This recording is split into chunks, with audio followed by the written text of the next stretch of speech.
Hey everyone, welcome to the stream. I hope you're all having a very good time hanging out here, giving me a few minutes to set up, and I will be good.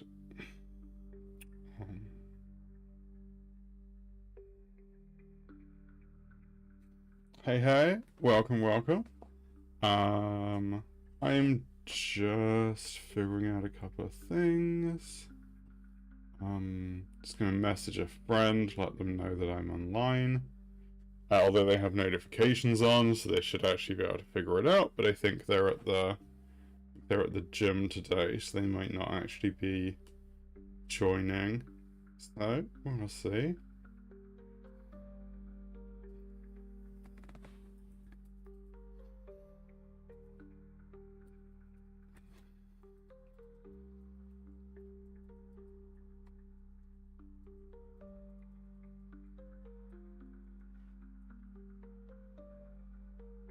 Okay.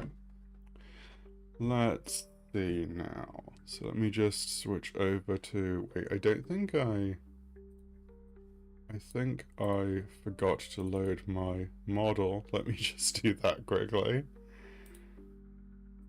I did like half a stream once without having my model loaded. It was quite funny. I think that should be good. No. Oh, there I am. That's good. Okay, everyone. Welcome. I did try and set up my multi-stream chat, so if anyone's chatting on YouTube, hopefully it will show up. I'm a bit worried that it's just gonna, like, overwrite, like, layer them on top of each other. But if that's the case, I'll try and sort it out, like, probably another day. Might not be able to do it today. We'll see. Let's have a look. My Twitch is the most active location anyway, so it shouldn't actually be an issue. Just gonna load this up. I'm just gonna check that everything is working alright. Just adjust my headphones so I actually can hear the game alright. That's good. Oh yeah. You can just see that happening there. Let me go to the stream elements page quickly.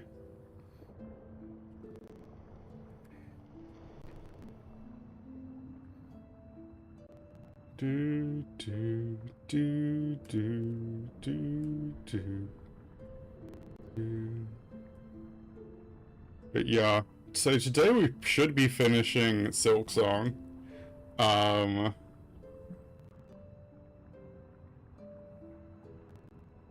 Which is gonna be a bit wild. Let's have a look.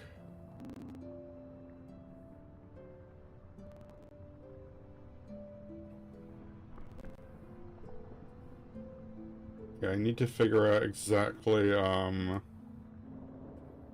how to get my streams. I basically just need to embed the multi-chat stream, onto the actual, thing. But, let's have a look. Yeah, that's view count, settings. I'm just gonna make that.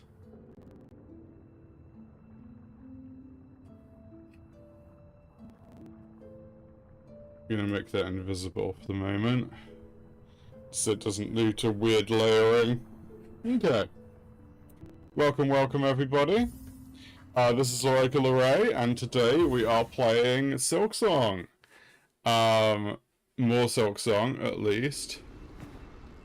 So, where is it? I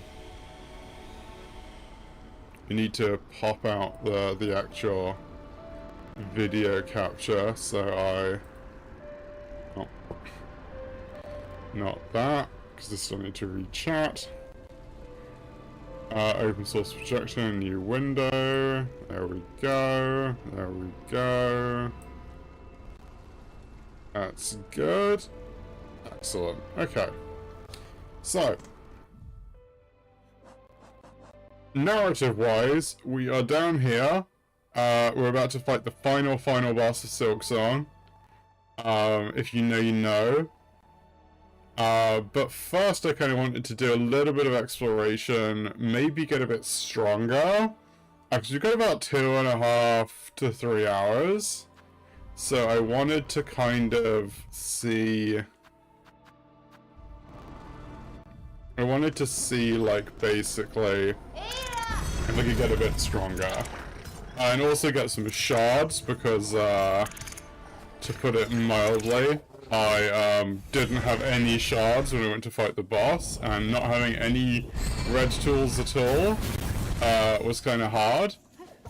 Also, I've changed my crest, to a different one. I was using the Reaper crest, which I do love. Oh! Yeah, so one thing that I'm doing now is I'm trying to look for the Pinstress, which was an optional side quest where I believe you're probably going to have to fight her.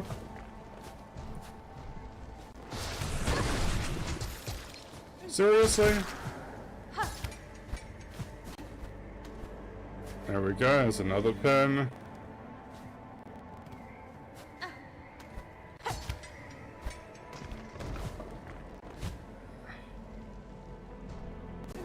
Ah.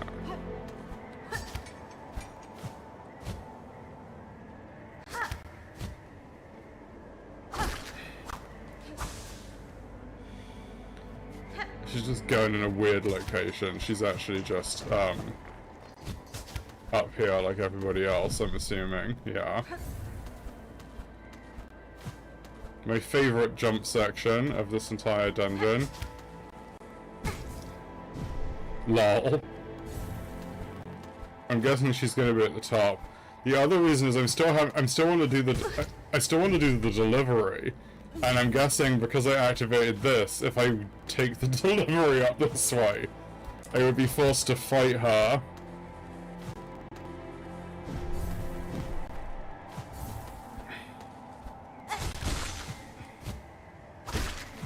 There we go, here's another pin. Yeah, that's what I thought.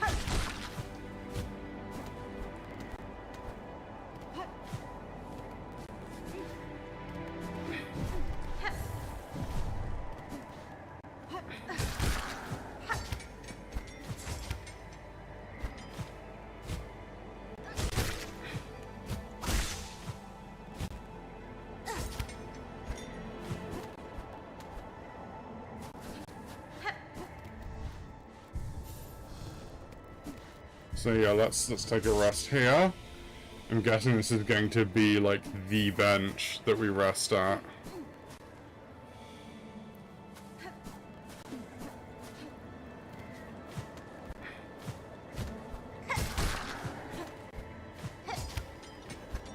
I wonder where she is.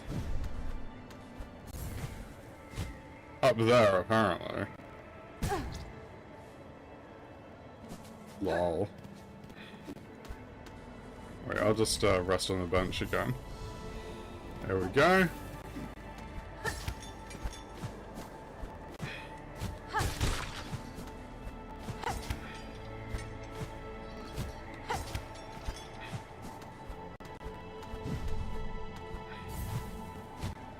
Yeah, so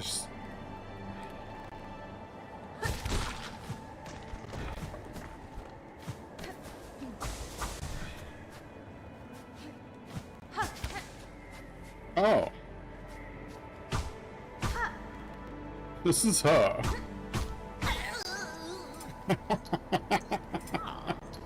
Ah, Needlebug. Who would dare wake a pinstress with such force? Stole my wish, I'm guessing. Here hoping to fulfill it?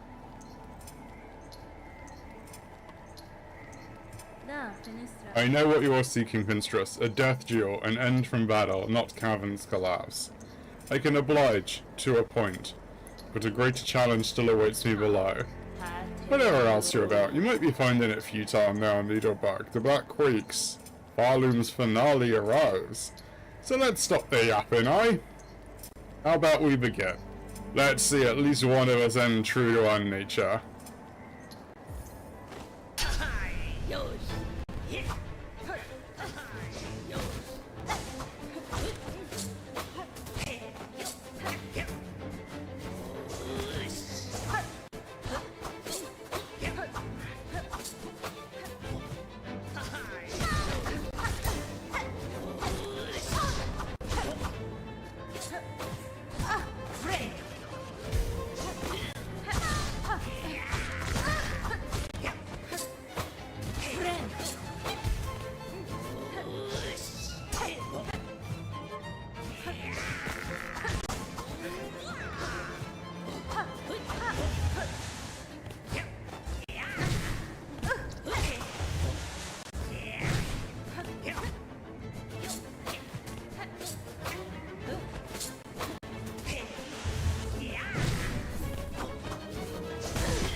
Ooh.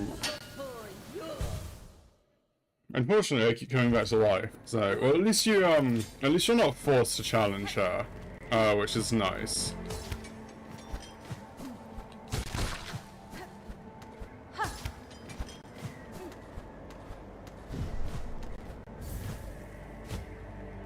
I wonder if we get anything for beating her.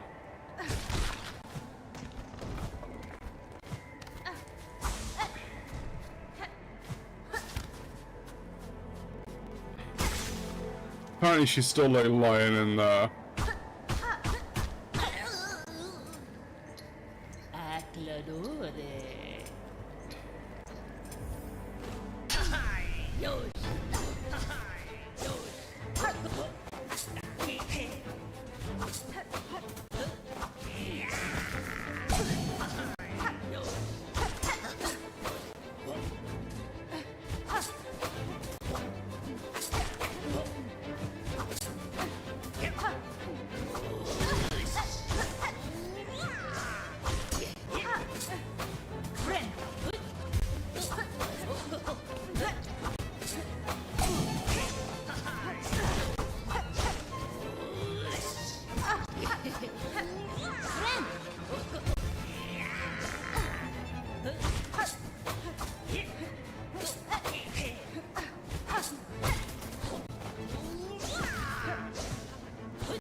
The power of bugs. I succeeded.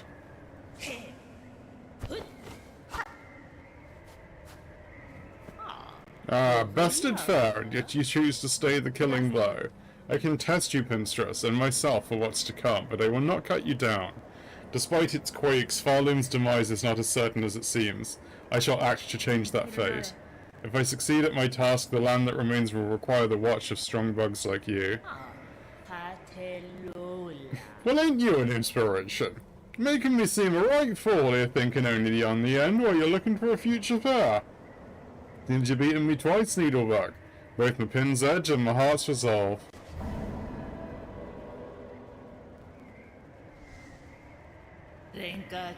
For your talents, Needlebug, in blade and strength and restraint, take this emblem of my order. Hadn't ever thought another be joining our slim ranks, but you're as deserving a member as ever come by before. Pin badge. Don't know if you've heard it, Needlebug, but supposedly there's a gleaming hidden secret at this mountain's core. Meant to be a marvel, so my sister's past once told, a giant cavern all of crystal. If you're hanging around these heights and time's allowing, maybe you'll get to seek in it. Of course, you'd first have to find the entrance, but you've certainly shown the skill to wriggle up in there, provided you're so inclined. Ha! Just going to sleep. Oh, here it is.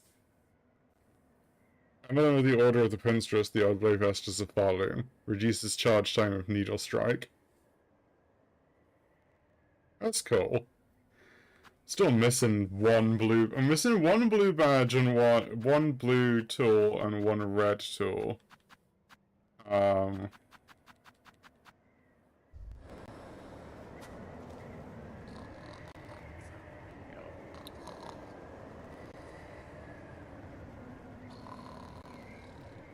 I should go searching for that,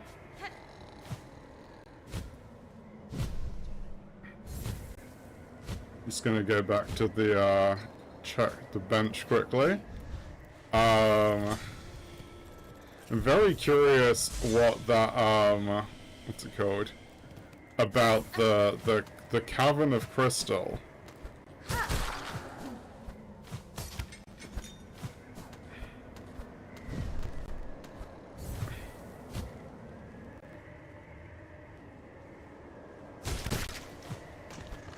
Plus, this can be practiced for when I I'm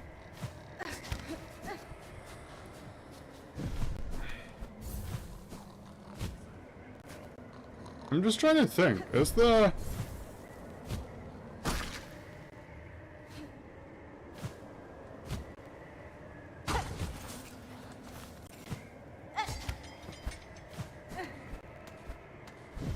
I'm trying to think if there's something over there because. I don't know if I've ever been that way. Ooh.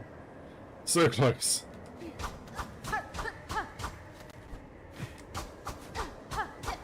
Huh.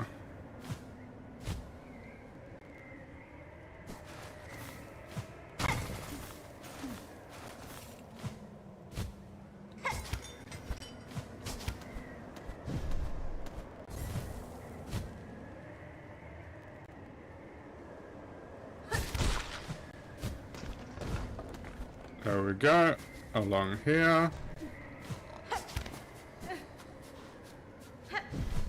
The description, like, wriggle up, makes me think that... The description wriggle up makes me think it's gonna be one of those ones that's, like, hidden in the ceiling.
Okay.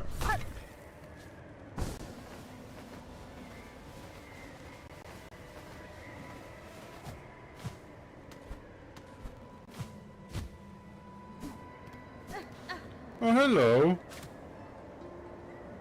You hanging out here? Does it have anything to say? No. It's just a cool fluffy boy.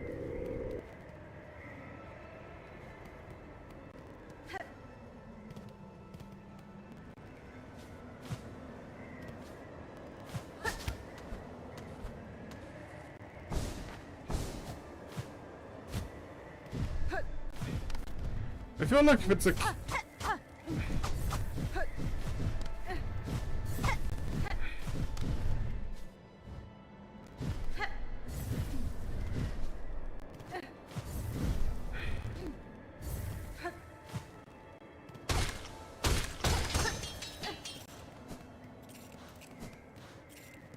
let's try... No. It's worth a shot. Okay.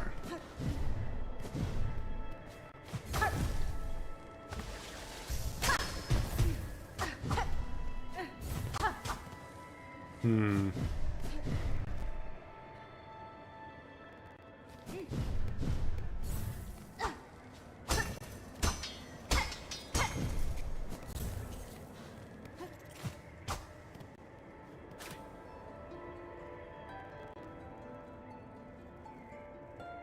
Okay. There might be something here.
Hmm.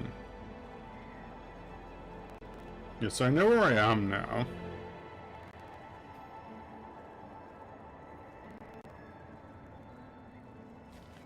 It wouldn't be up, like, up here, would it?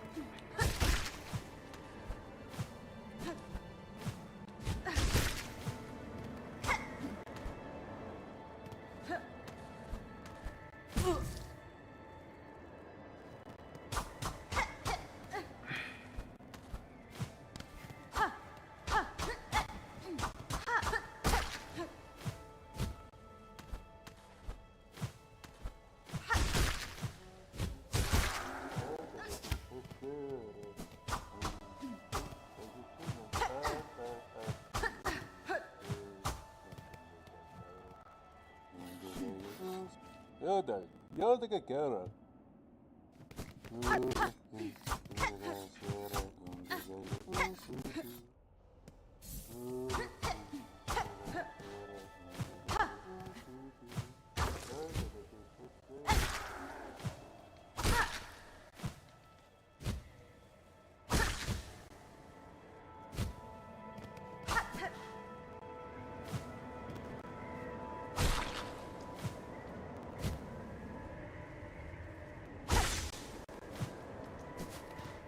Okay.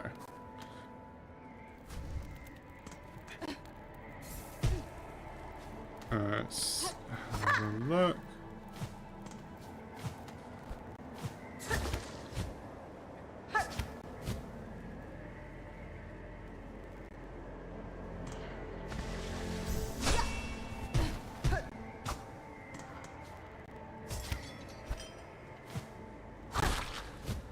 Oh!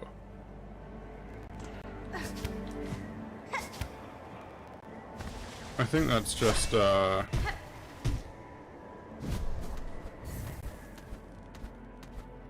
pretty sure it's just,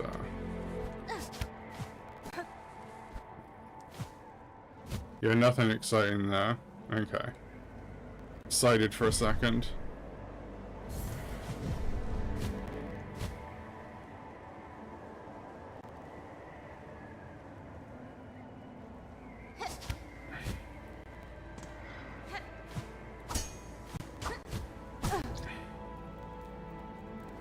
All the way back up here.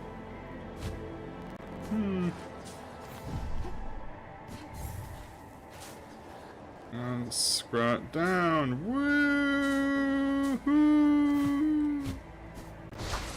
Oh. Okay, that was funny. Oh wait, I'm all the way back over here. Damn it. That was so funny. Didn't pay attention to my... Actually, I think I can just go there.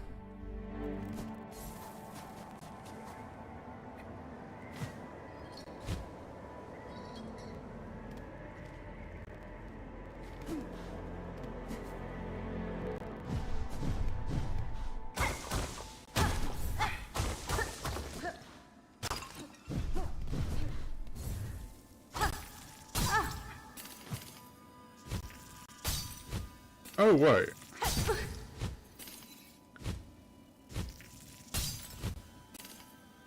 I'm pretty sure I saw a...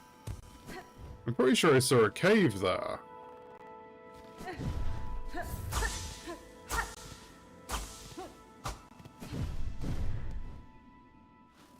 Damn it, I need to get back to that bench. Preferably without dying.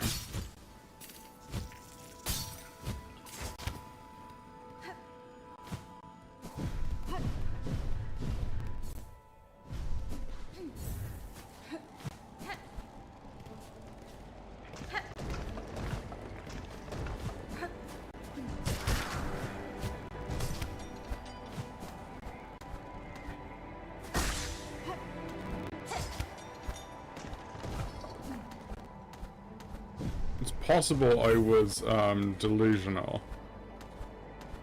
I didn't actually see what I saw.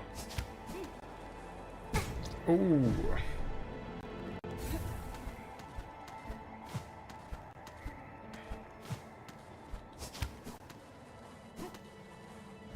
Ooh. I mean, I can always use a silk eater.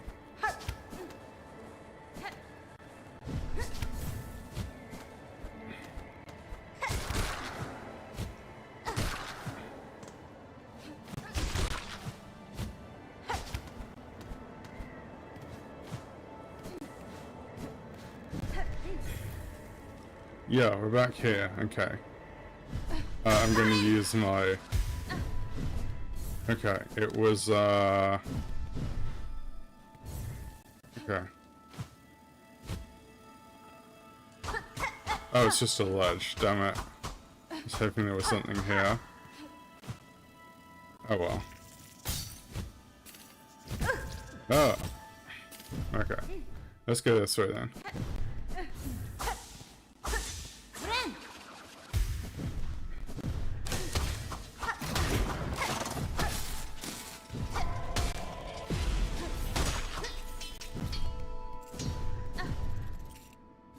Unless there's something in there.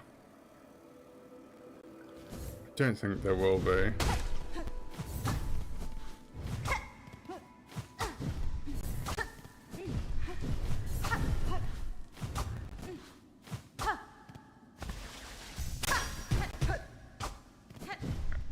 No.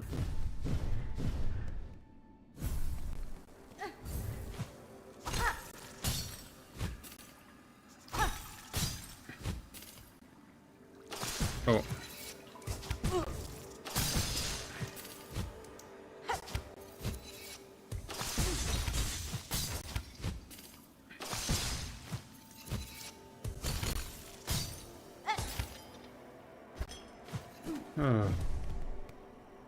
Oof. Okay.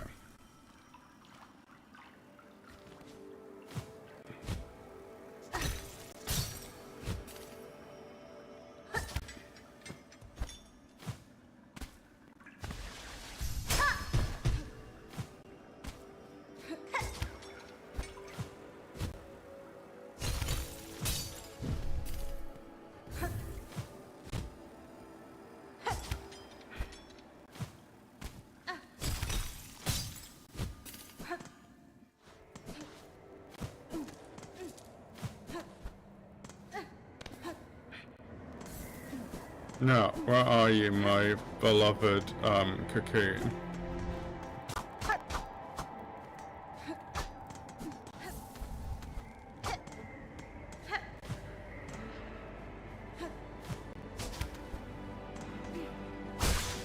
There we go. Only had like 13 rosaries anyway. I'm glad I didn't use a silk eater, that would have been such a waste.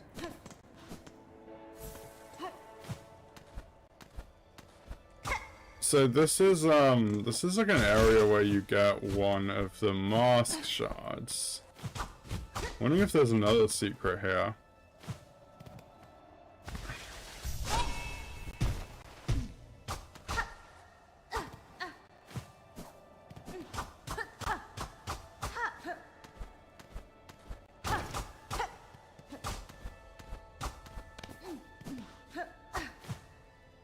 Don't think so.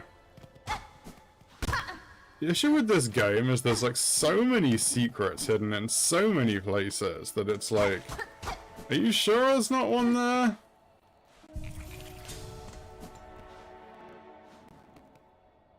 Wait, I'll just restore all my silk. There we go. Yeah.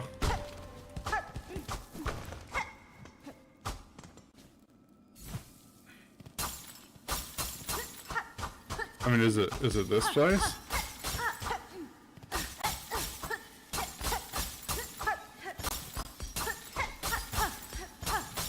It can't be this. This is like...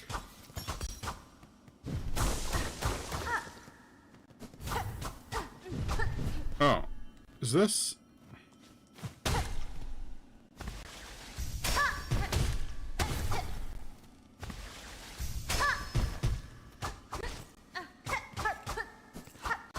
This looks like a door, but it's not. At least as far as I can tell.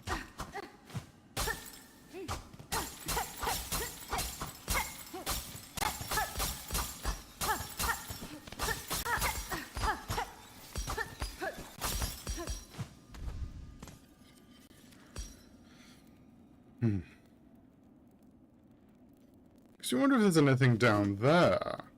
Like, way down at the bottom.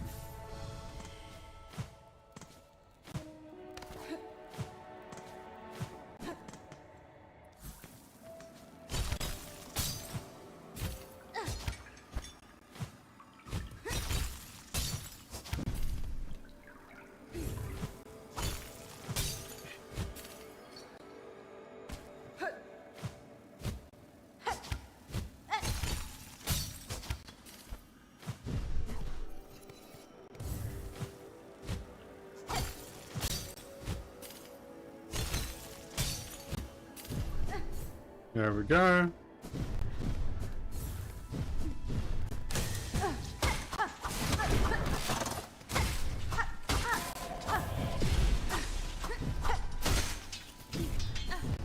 Thank you very much. Might as well heal up. And get some of this. There we go. Okay. Just on the lookout for anything on the way down here that looks like a side entrance. That's just the way over there. Okay, so let's try this route. Also, I will delete that message.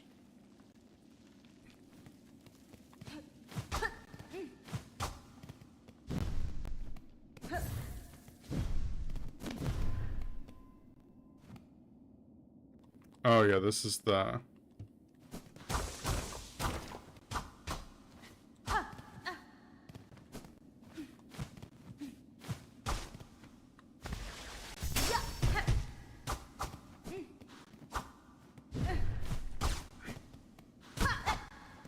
Okay, well, if there is a secret, I have no idea where to find it. She implied it would be high, and, like, not hard to get to, but, like, with abilities that I currently possess, which makes sense, because I have, like, all the abilities, so... But, oh well. It's possible I've already found it, and it's like... Nah. Oh well. I'll save that for my next playthrough. I realized recently that, I can't actually get 100% because I missed some stuff in Act 2, so... Wait, what's my,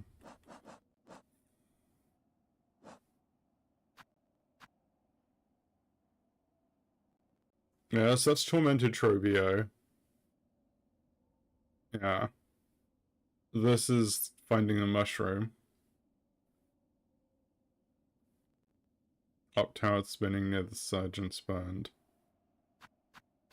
Hero's Call. I know what I'll do. There's like a specific boss that I wanted to defeat in the, in White Ward. So I think I'm gonna go and do that.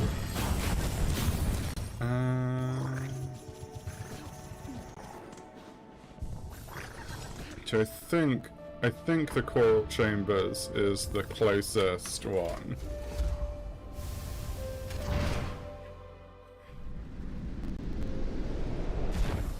Let's see, we've got this way.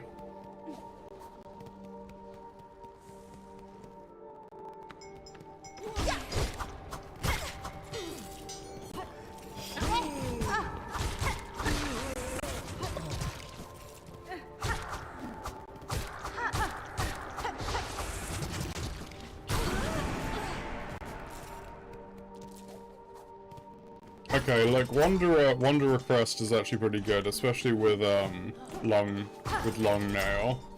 I think like normally it's a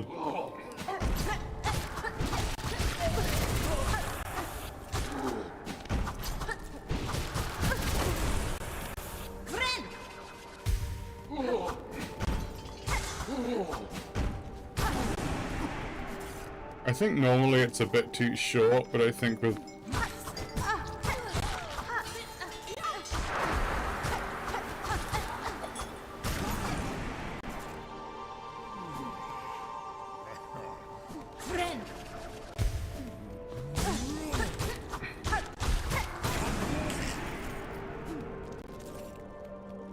Whitewood.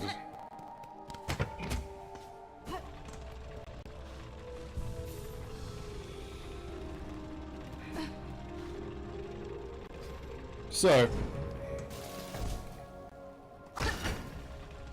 there was a boss from Act 2 called the Unraveled that I completely missed because I didn't find the Surgeon's Key until recently. But I haven't managed to find it yet, so... It's down here. There we go. So you have to fight the Unraveled.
No!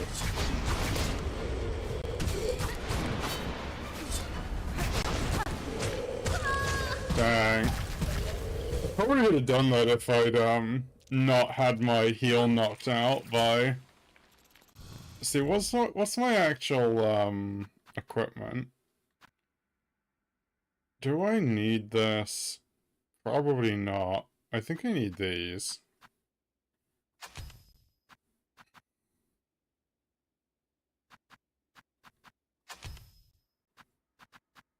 I guess let's try... Let's do that one, because it might be convenient to stick to walls. Let's do... I don't think the most useful thing. Scuttle brace, maybe? Nah. Don't really know how to use it. I'll just keep this one equipped. But yeah, like with these. Yeah, I don't think I... It's annoying that I'm missing one blue charm still. I wonder which one that is.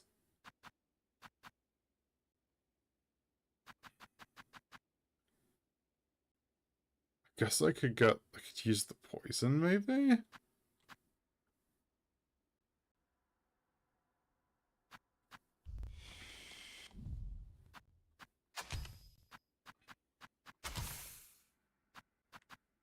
I don't know if that's actually going to be useful, though.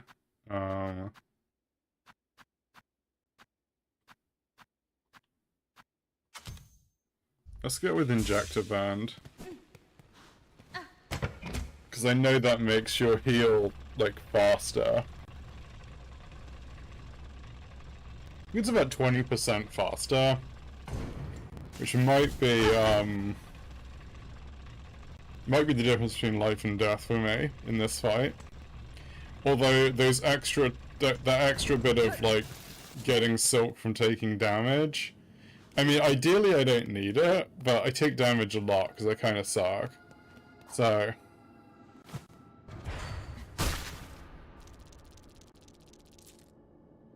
The Unraveled.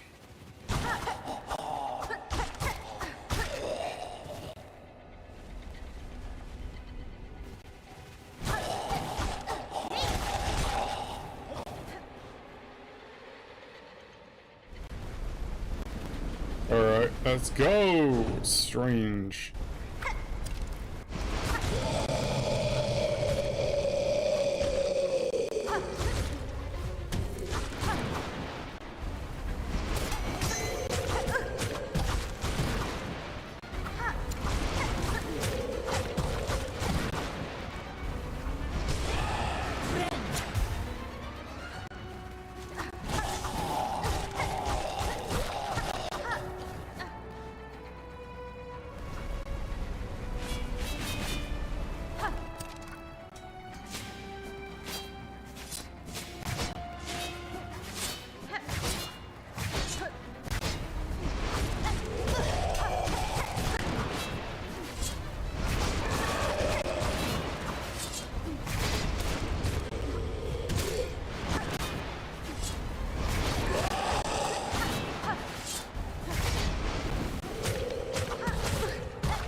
No!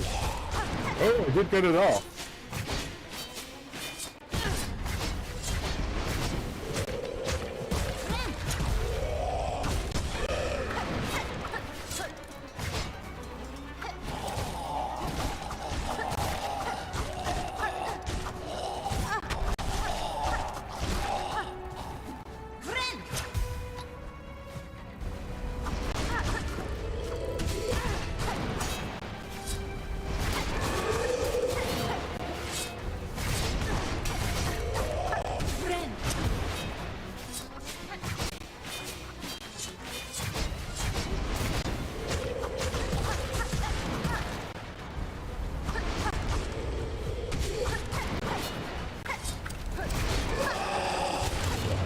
Yeah! Okay.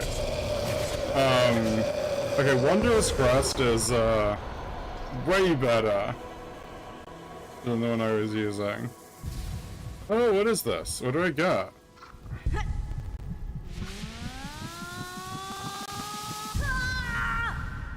Oh!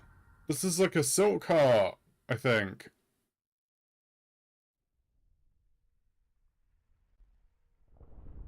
The thing that lets you regen silk.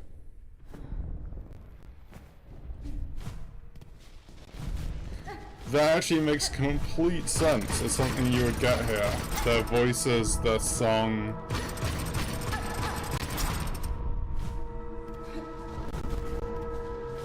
Bind their souls.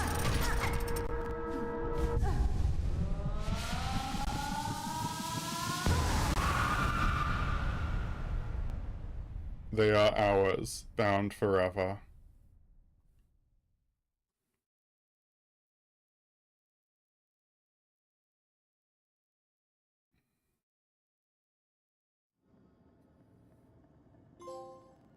Regenerated.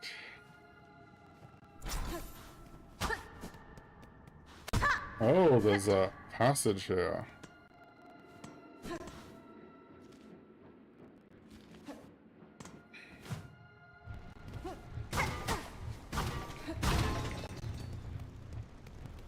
And there's another secret passage here. I wonder where this one goes. Oh. Oh, it's the final Psalm cylinder. I wonder if you get anything from the Vault Keeper for getting all the Psalm cylinders. I'm in the Underworks now.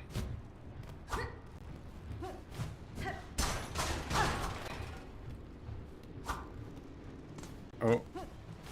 Oh! I think I've been here before. Trying to figure out where I am.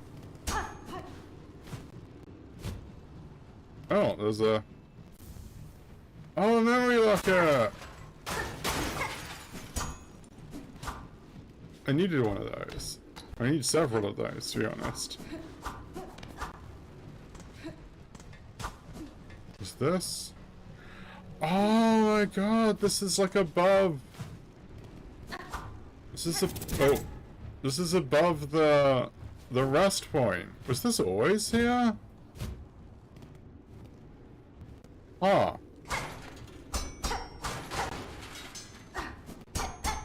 Oh wait, this is the confessional bug. You can break the confessional bug. That's so funny. I wonder if you can still pay rosaries to it and whether it does anything now. I'm really curious. Insert rosaries.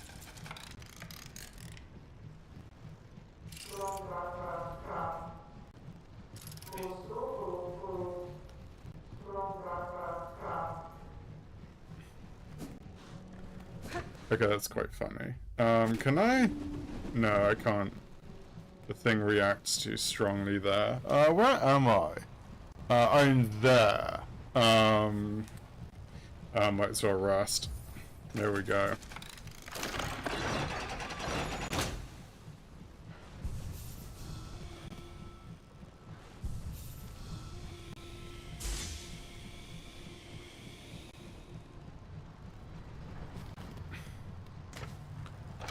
I'm like, can I go back to the White Ward and just like climb out?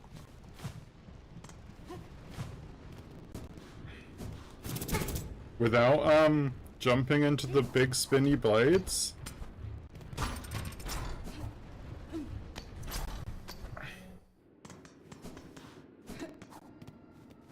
Like, is this... it doesn't look like it. Looks like it's sealed off. Okay. So you have to go through the underworks.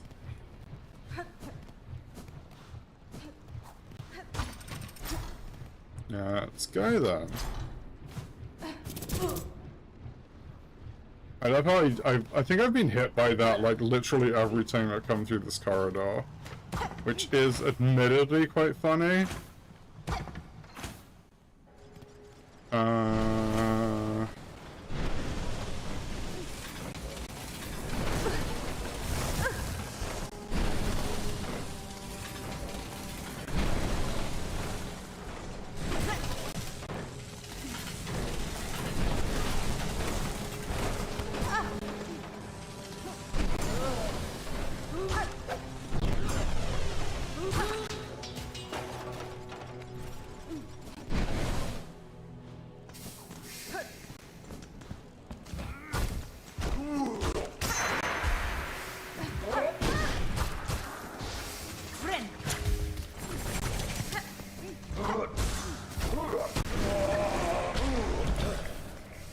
There we go.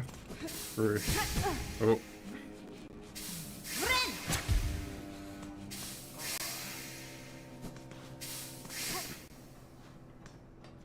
Okay,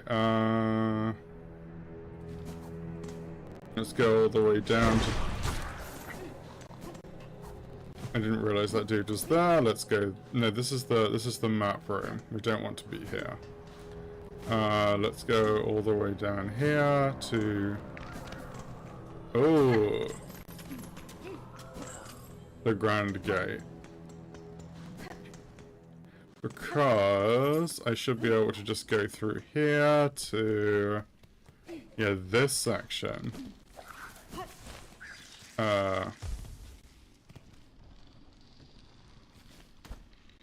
Which I'm assuming I can... Yeah!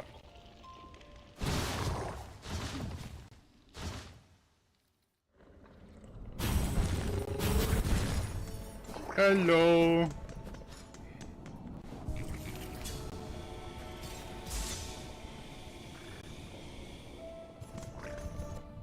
Okay. I've got all three, silk carts now, which is cool.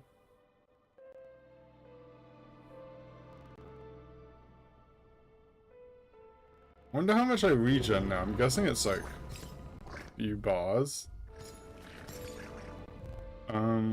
What else have we got? Let's see. So I know about what's it called? I know about Tormented Trobio. I know about the poor fight there. I guess maybe I should go and do that. Sad. It's gonna be so sad. Zaza!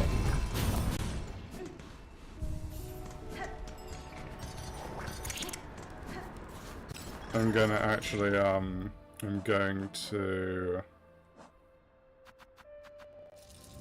use one of those.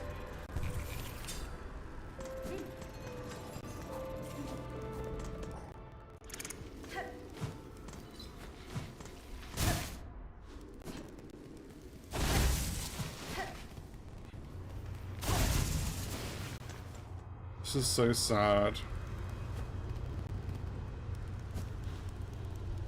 Gourmand! Oh, shit.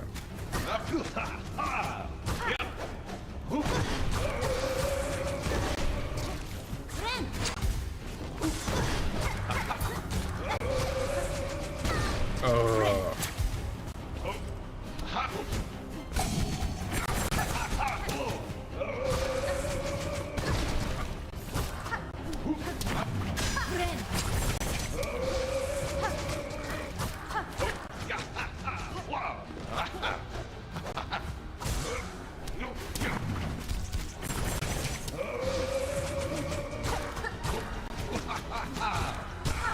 Okay.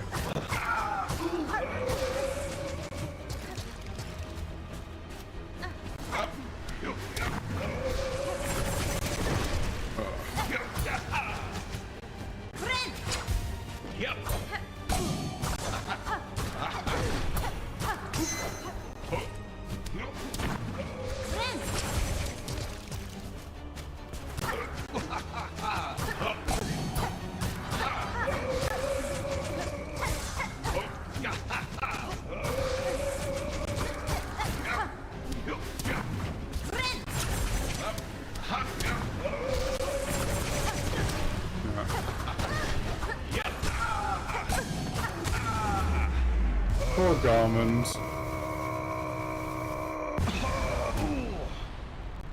Is he dead? The knight. I am sorry, this was the only means to free you from the cursed threads. Fret not, little one. Be proud. You've grown so strong. Zaza, let us just rest a little, and then we'll be away. Oh.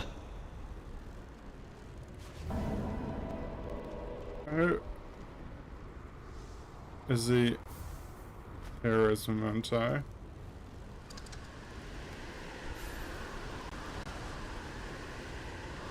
That made me so sad.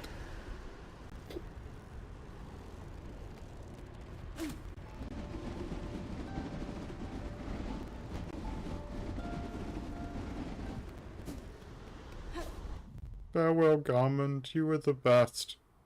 Heirloom of a village lost to Farnham's haunting.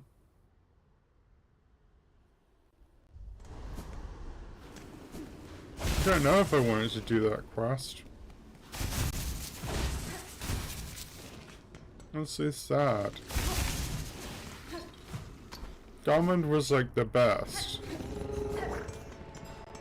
Dude saved me like so many times in this playthrough.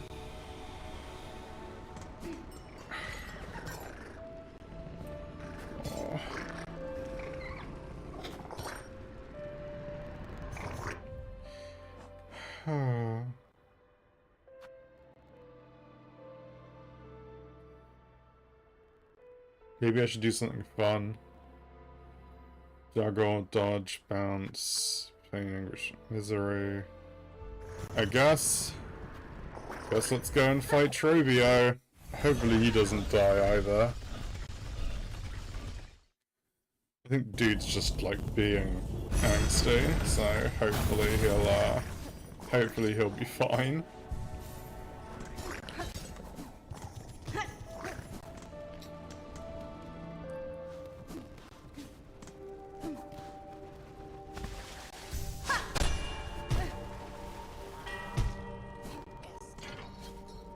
Right, Trobio, let's go.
No!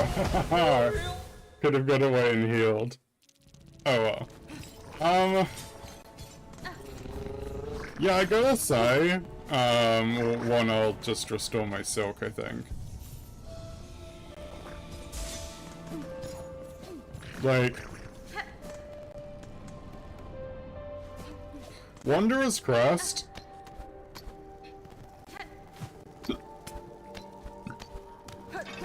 It's kind of bonkers. Having used Reaper for like the whole game, this is actually kind of nuts.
Dang.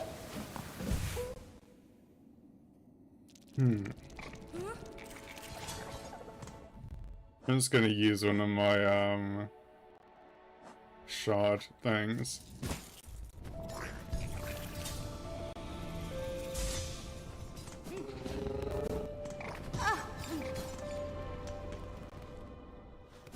This is pretty easy though. I mean, not easy, but like it's easier than it was with Reaper Crest. So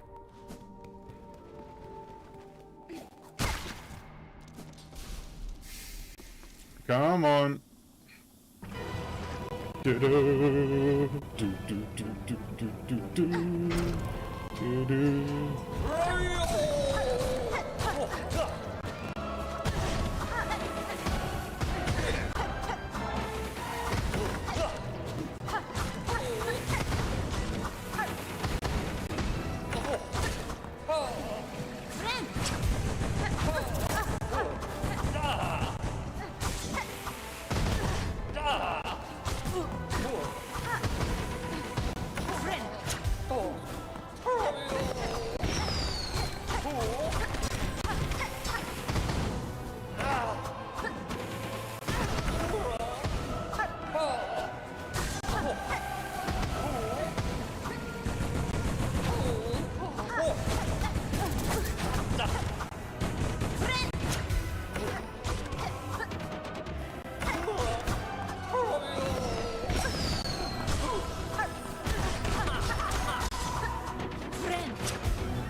Fuck's sake.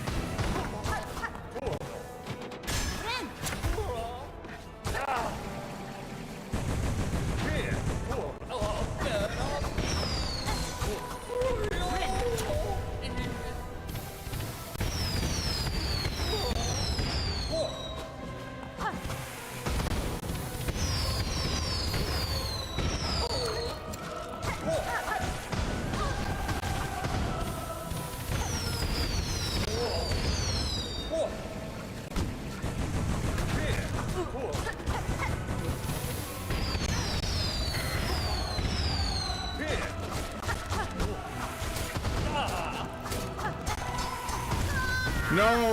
I dodged too far! I should have just, like, moved physically. Oh well.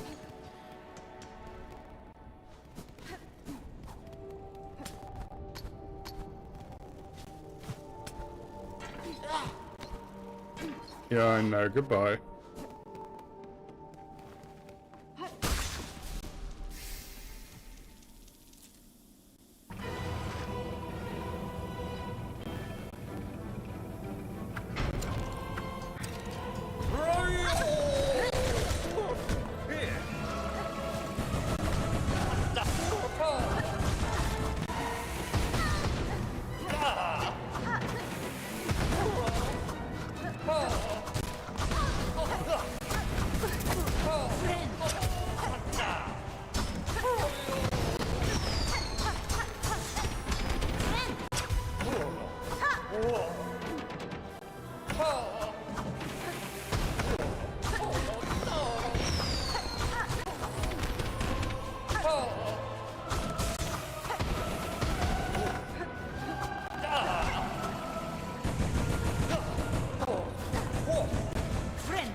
No! I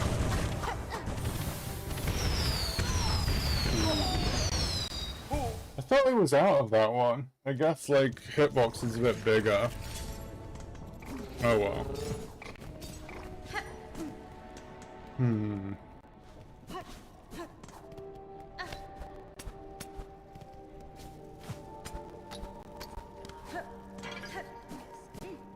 I need to, like, be a lot more careful. I'm, like, quite bad at, one, spacing, and two, like, being, like, careful in these fights.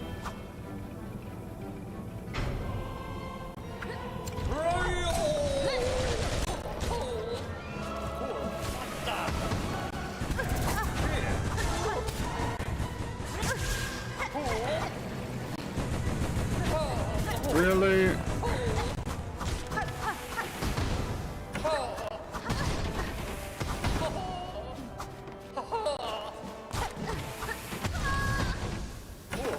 Okay, I think I'm just gonna... I don't think I need to actually beat Tormented Trovio, to be perfectly honest. I think I can just... I can probably just leave him. I'm gonna have to play through the game again anyway, because I missed some enemies that you can only get in Act 2 for the 100% completion. I don't know, I'll do one more attempt. One more go at you, Trovio. Come on, let's go.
Okay, yeah. No, I'm just gonna leave this guy. I can't handle this amount of explosion. for what is effectively an optional boss for a tool upgrade that I am probably never going to use. So...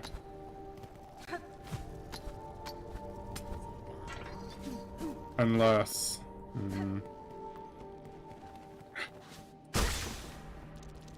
Nah, actually it's gonna bother me. I want to give at least an hour for the final boss of my stream time, so I'm gonna...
Yeah, I'm just gonna give up on this.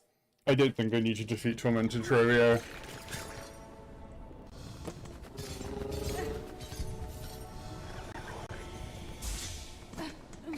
I'm gonna collect the silk. Then I'm gonna go to the first shrine. I'm gonna buy another shell shard bundle. And then I'm gonna head down to the abyss, I think. Goodbye, Trivio! Like, there are some other things I haven't done. But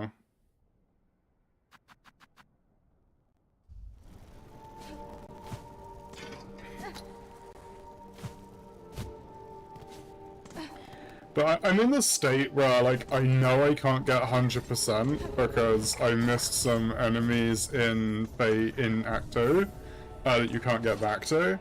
And so my desire to, like, do everything is, like, slightly diminished, I guess. Otherwise, I'm a bit of a completionist, but, like, I think I'd rather just wrap up the actual end of the game. Hello, Sharma. Little guy. Oh, I can't buy shell shards. Where are gonna buy shell shards? Bellheart, probably? I thought I could buy shell shards from... Oh no, I got them from Forged Order, didn't I, before? Let's go to Bellhaven, or whatever it's called, Bellheart. Ooh.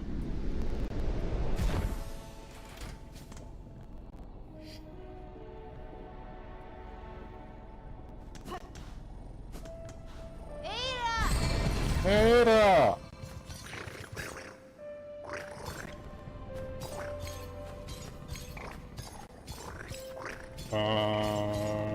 Bellheart.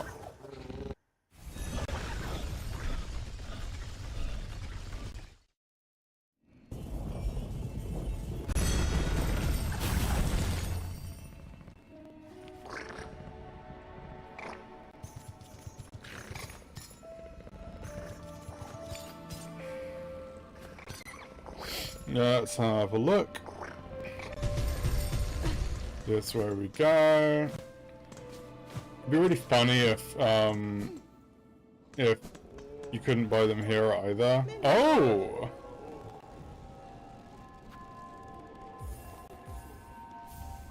That's what I wanted. Personal spa? That's really funny. The Hidden Hunter. Gilly of Far Fields. A huge red shell stole my precious keepsake and disappeared into the fields. Please chase down the thief and recover my treasure. And there's a mask shard. Okay, like...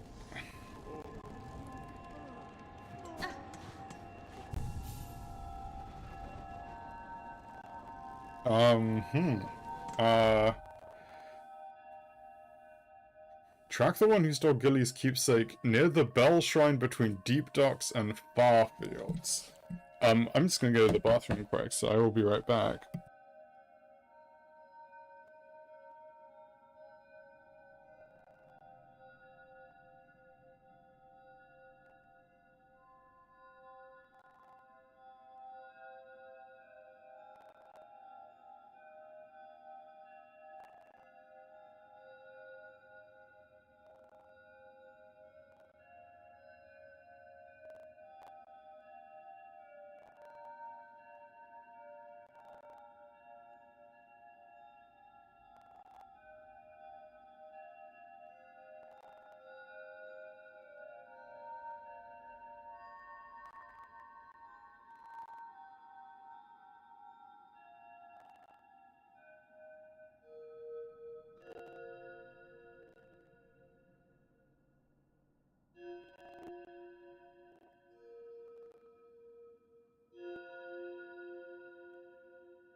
I have returned. So I was just gonna go and beat the final boss, but I kinda wanna try out this Grand Hunt. Between Deep Docks and the Bell Shrine, between Deep Docks and Farfields. So I'm guessing they mean this one? Like, or this? No, this one. This is the Bell Shrine. Okay, so teleport to the Deep Docks, teleport to Deep Docks. I wonder what this is. These, like, Grand Hunts are almost always completely unique enemies. Deep Docks. So I'm really... This must be the ant I was missing. Because there was a missing slot in, There was a missing slot in the bestiary between... Like, what's it called?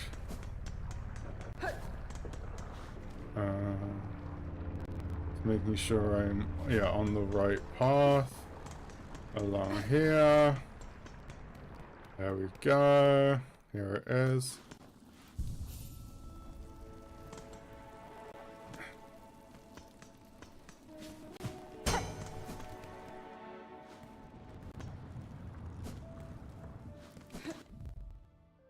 I need to check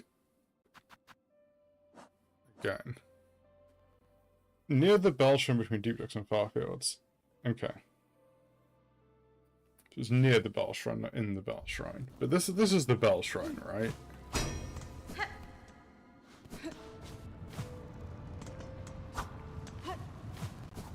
Ah. Crack. Oh.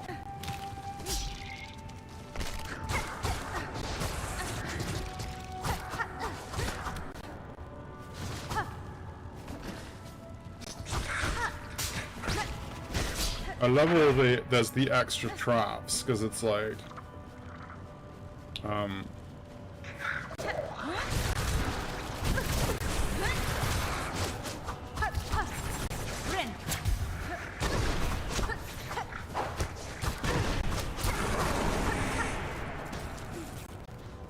oof.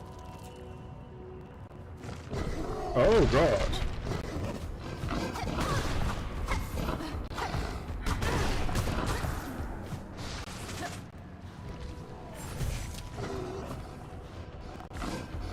Oh. Completely missed.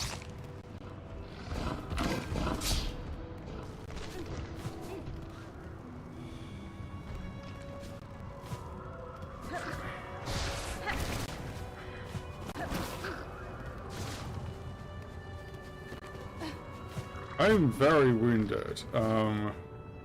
There's not a bench through here, is there? Where am I? I'm over here. Oh, there is a bench.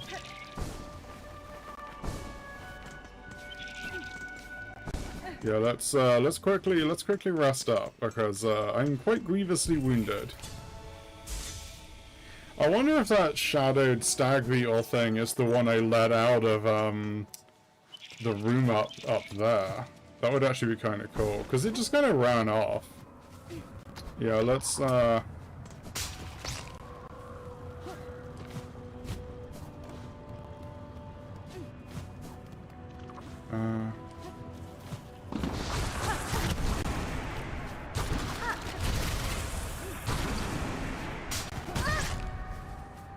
no, I'm ooh, there we go.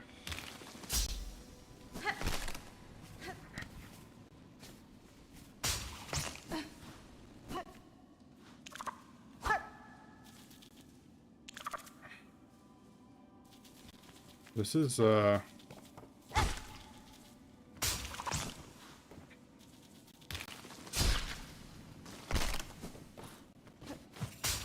is a new area, right?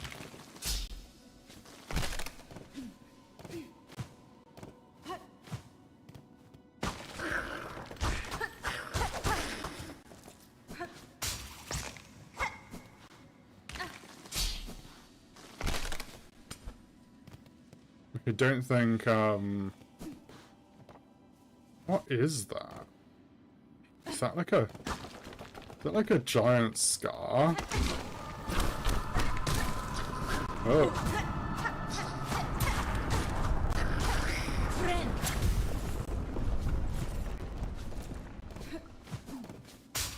Oh.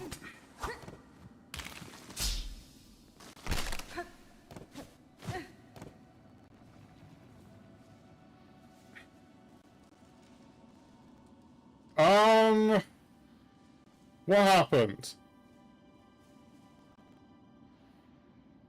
Oh, also, hello.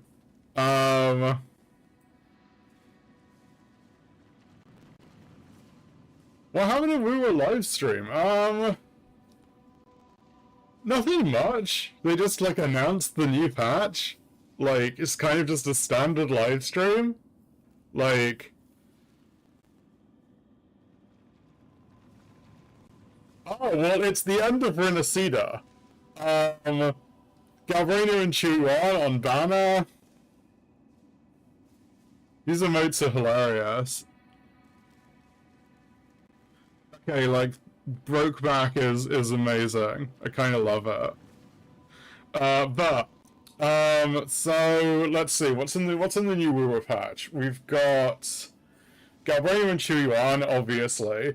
The story is 2 acts initially, and then a kind of after story later, which I think is going to be a Chu-on backstory flashback. But he's also in the main story, so he's not only in the second half of the update.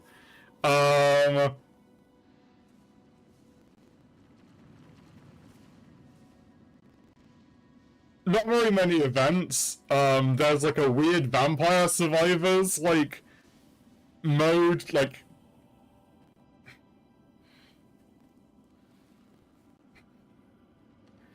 I mean, yeah.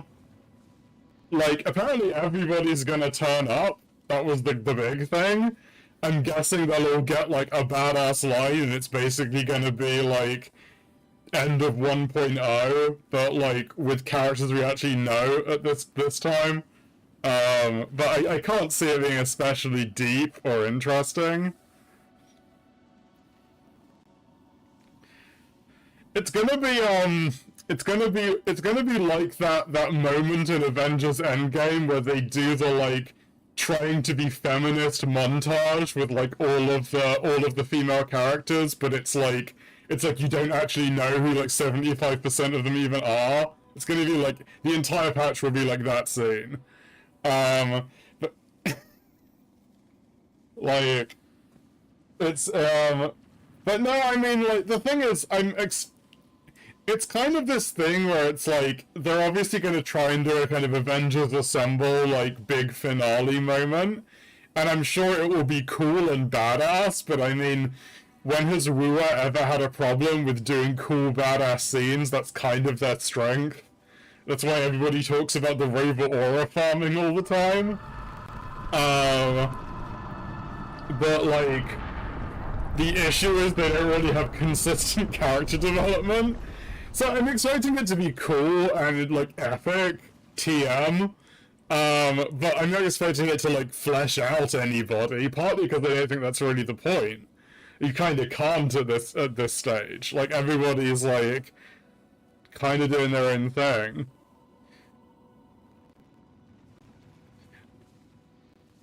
Yeah, I kind of did. Not gonna lie. I'll be honest. I kind of like as much as the Avengers Assemble moment has kind of become like in Endgame has kind of become a like a meme.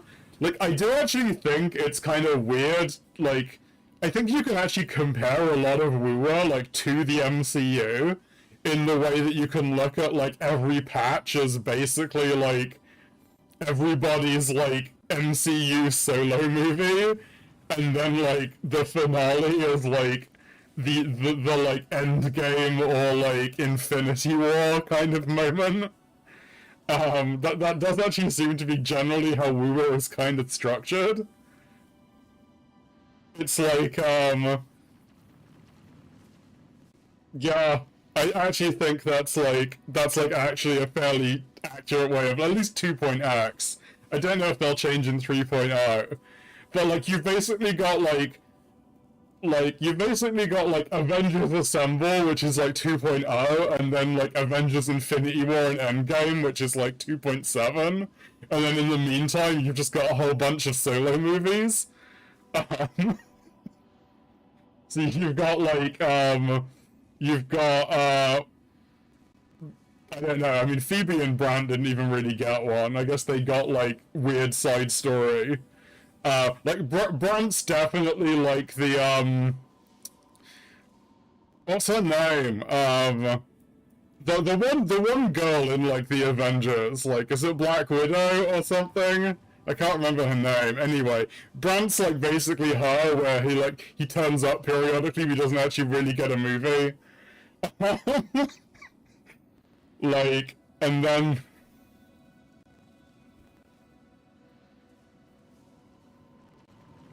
yeah, I kind of think that's the issue. I mean, I do think Rover is Rover is weird because Rover is like a bit too passive, but also not.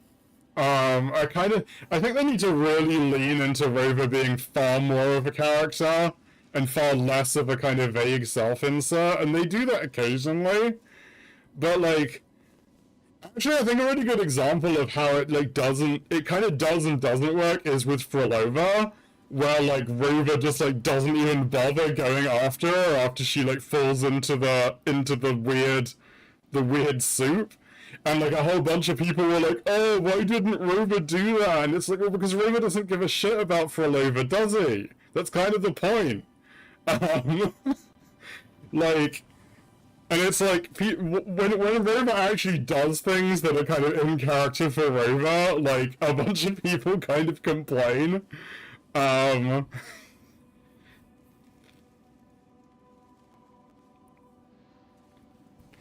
Yeah, like I do think Rover does have some personality that I think is fairly distinct, but like they're far less of a character than like what's I gonna say? Like I mean like the characters like Bell and Wise and ZZZ obviously, but like even the Traveler to a certain degree. I'll just pause that so I don't get random screaming and screen shaking from the end of the world.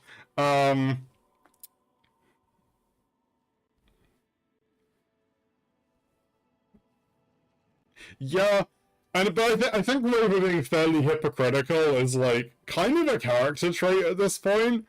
Like they disregard other people's like desires like all the time. They're kind of selfish and they're kind of a hypocrite. Like their treatment of Frolova is one example, but you can look at both both Yuno's storyline and Carter Thea's storyline in like 2.2 and 2.6, where basically these characters are like, I'm going to sacrifice myself, and Rover's just like, nah, mate, I don't really want you to do that, so I'm just gonna like disregard what you want to do because I think I'm smarter than you. I don't know. I think it's consistent enough at this point that I think it's intentional. I think that was just a one-off. I would agree, but I think Rover's like, I'm just going to ignore what you want and do what I want is consistent enough now that I do think it's a deliberate character trait. Whether they meant for I kind of think they did mean for Rover to come off as a bit of a hypocrite because Frolova does actually call them out directly and they don't really have a response, which I think is like telling. Yeah,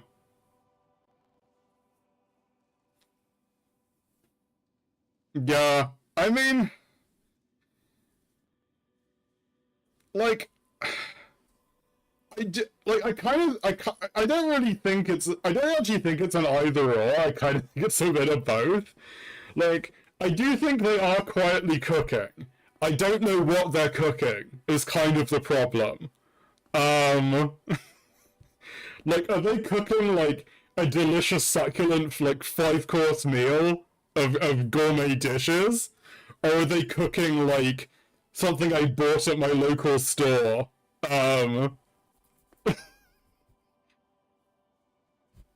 Like, because like I think it's definitely clear at this point they do have like some plans for like where to take Rover's character and like, but there's the other thing as well, which is which kind of comes back to like the flaws of I think gacha story, what I'm going to call like gacha game storytelling in general, which is that like unlike I think like most other video game monetizations, gacha games are like very beholden to like appealing to the fan base in a way that I think is to the detriment of consistent long-term storytelling.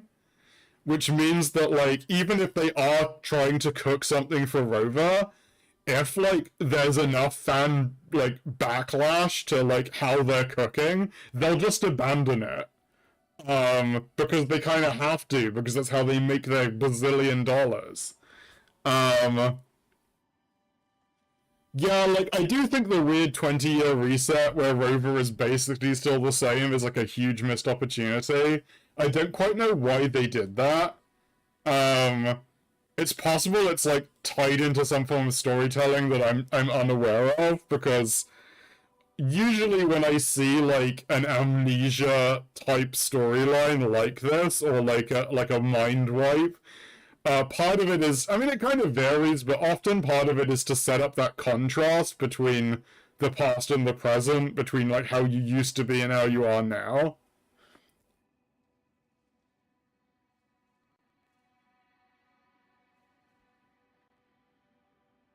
Yeah,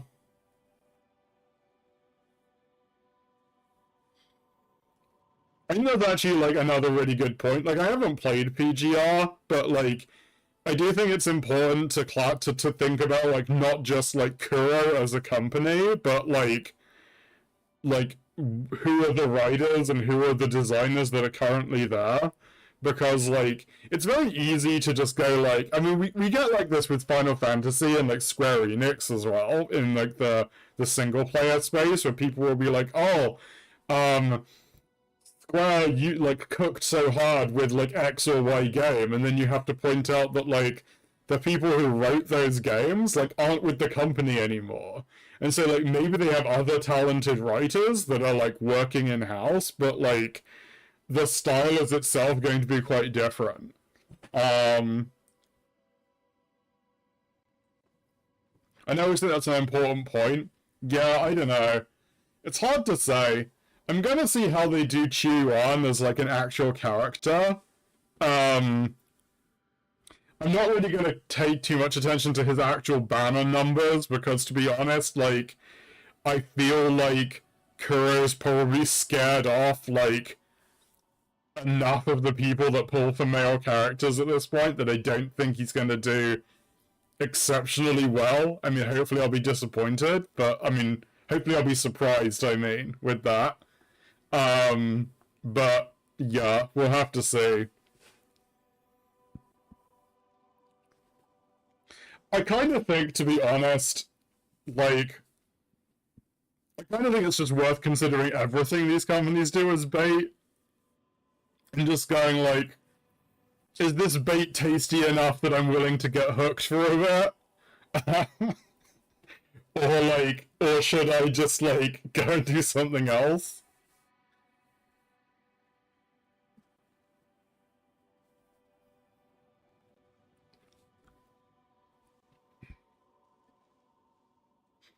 Because like ultimately these are all like weird casinos that are like designed to get you to spend as much money as possible on their weird slot machines. And like I think it's always worth like keeping that in the back of your mind in terms of like how you engage with these products, and like how you engage with like things like yeah, the character writing can be good. Yes, the aura and hype moments can be very cool. Like I will say that I think Wuwa has like exceptionally good visual storytelling. Like it does a lot with cinematography. There's clearly like a lot of care and effort and talent that goes into like that aspect of like the narrative. But like we'll have to see. Um, yeah, if anything, I don't want PGR 2.0, and I'm kind of glad they're out the whole, you know, this character's reference so much to this PGR character thing. Yeah, no roadmaps, no future teasers, and even kind of story or the absent information or building a sense of conventional attention. Yeah, I kind of think. So this kind of came up recently in some tweets I saw from like some of the more like woo-woo lore creators about 2.6, and it was specifically about like the whole chaos thing with Yuno, and how chaos was just like came out of nowhere in 2.6. And I do think that's kind of an issue that Woo seems to have with its storytelling, and that it's not that there isn't lore or isn't world building, it's that like it's very difficult to tell. Um, like there's no guarantee of payoff. Basically, is kind of what I'd say. Whereas a lot of like core concepts, like chaos, for example, get introduced like, I mean, like, take an earlier example, you could look at, like, the Tethys system in, like, 1.3, in that, like, the idea that, like, the Black Shores had this, like, giant, crazy AI that, like, simulates laments and stuff. Or that like chaos is this thing in 2.6 that like I mean just the sheer fact that like like changes her forte and like Rover takes this information like it's just like they're being told the day of the week. Whereas like to the player, this is like what you can change your forte? Like how? Like why? Like is this a thing that everyone can do? Like how does this work? And I kind of think like Rua has a bit of an issue where it tends to introduce concepts that are primarily only relevant to like the patch they're in or get resolved within the patch they're in. And like there's no guarantee that these things are really going to come up like in the future. And like I kind of think that's part of the problem. Like there are like some things like for example like the fact the Sentinels all came from space was brought up again in like 2.6 as you're like trying to get to like what's it called like Imperator's like space pod. But at the same time, like Rover gets like the discoid out of the space pod, and there's just like no more discussion of it. And then you just go off and like save Yuno in like her own little side story, and it's kind of like this is part of what makes Yuno's like chapter feel a bit like a companion quest, because it's just like logically the next thing we want to be doing is like figuring out whatever this thing the Imperator like guided us to like is and is going to do, but instead like we get sent off to like save like this random priestess that decided to erase her existence.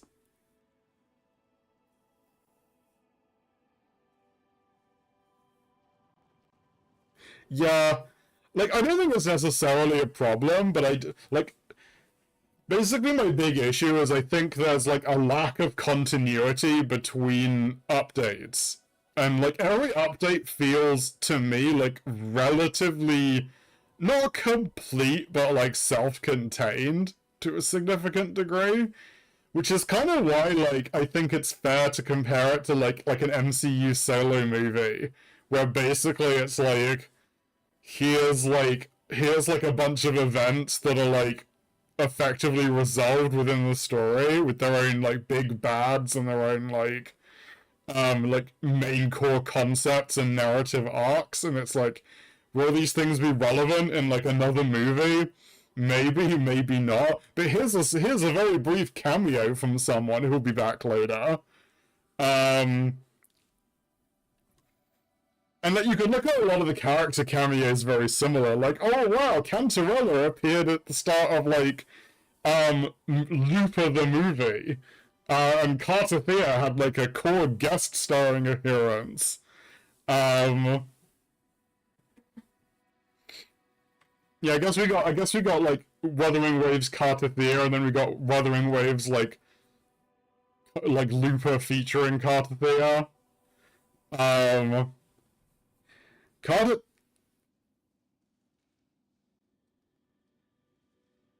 Yeah, that's kind of like the main issue, I think. And I kind of think this is the main. I think part of the main problem is the way that Rover like absorbs information, because like Rover is, even if they're their own character, they are still like the player's perspective on the world. Like even if they're not technically like a self-insert, they are like the perspective of the player. And so like the way that Rover receives information is also the way that the player receives information, like for the most part. Like there are some differences, like we the player found out Cristoforo was in the Fraxidus like way before like Rover did.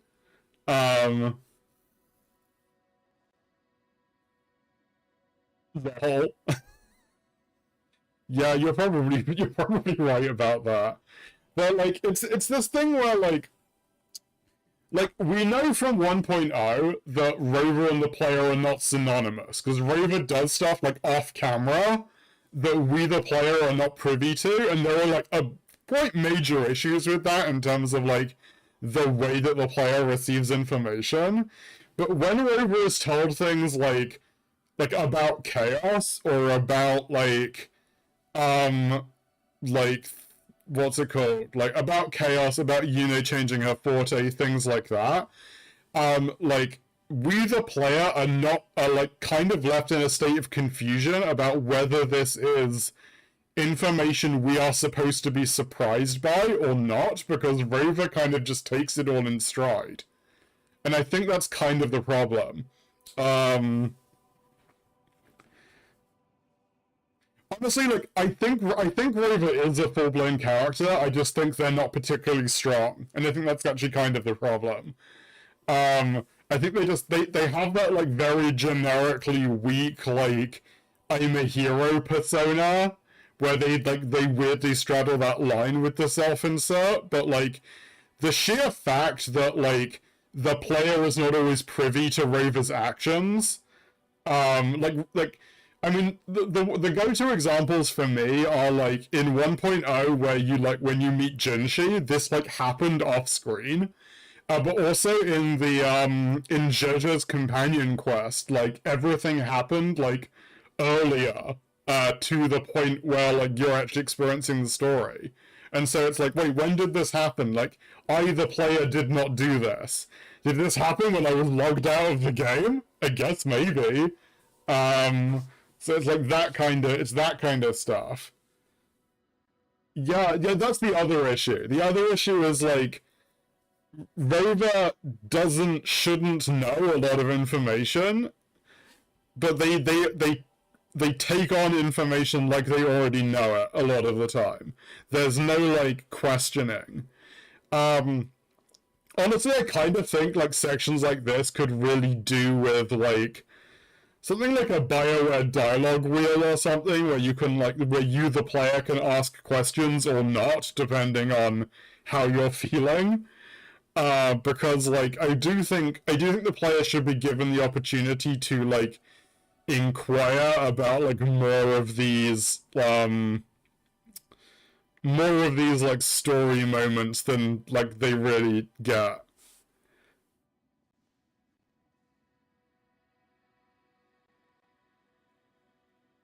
Honestly, like, I'm always a bit wary about, like, ideas that the writing is subconsciously good in, like, any product, because, like, if you leave too room for, like, I've seen a lot of debates where, like, quite poor stories became taken as, like, really interesting and deep, essentially just through cope. The original ending to Mass Effect 3 is probably my favorite example. Where, like, the ending was so bad that, like, a substantial portion of the fan base just, like, effectively headcanoned, like, an entirely different ending, and then like, half of them, like, assumed that this was actually the intention for the story, when it really wasn't, and it was just that the ending was bad.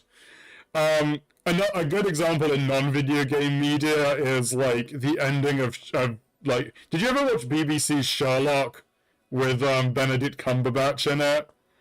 But if you didn't, like, the final season of that, like, ends so poorly that a whole bunch of fans, like, thought that it was a fake out ending. But yeah, like, there was, like, a huge, like, fandom conspiracy for, like, a week or two after that ending that, like, the ending was bad on purpose, and that there was a secret, like, a secret new episode that was going to be released. And needless to say, none of that happened. It was just a bad ending. And, like, because of things like that, and because of the way that fandoms you just get obsessed with media. But because of that, you, like, get to the point where you're like, okay, is this writing actually good, or is this writing, like, just bad, and, like, I don't want to accept that it's bad. And I think Wuthering Waves, like, the thing is, I feel that the parts of Wuthering Waves that I think are actually well written are very clearly well written. And like I think the place that it's well written is like it does a really good time with like character moments and things like that. Like it kind of goes back to my point that I think like most individual like patches are like in a self-contained sense generally pretty good. Um yeah, basically. Um but like I think I like as much as they don't like Cartathea, I think 2.2 is a well-written patch. I think it does its job really well. I think like I think 2.4 with Looper is pretty well done. I think 2.6 is weird, actually, to be honest. Like, I think it's a bit too segmented into the two characters. Like, I don't think that worked as well as it did in 2.4, where it was more just like a cliffhanger ending and the continuation of like Looper's core narrative. Um,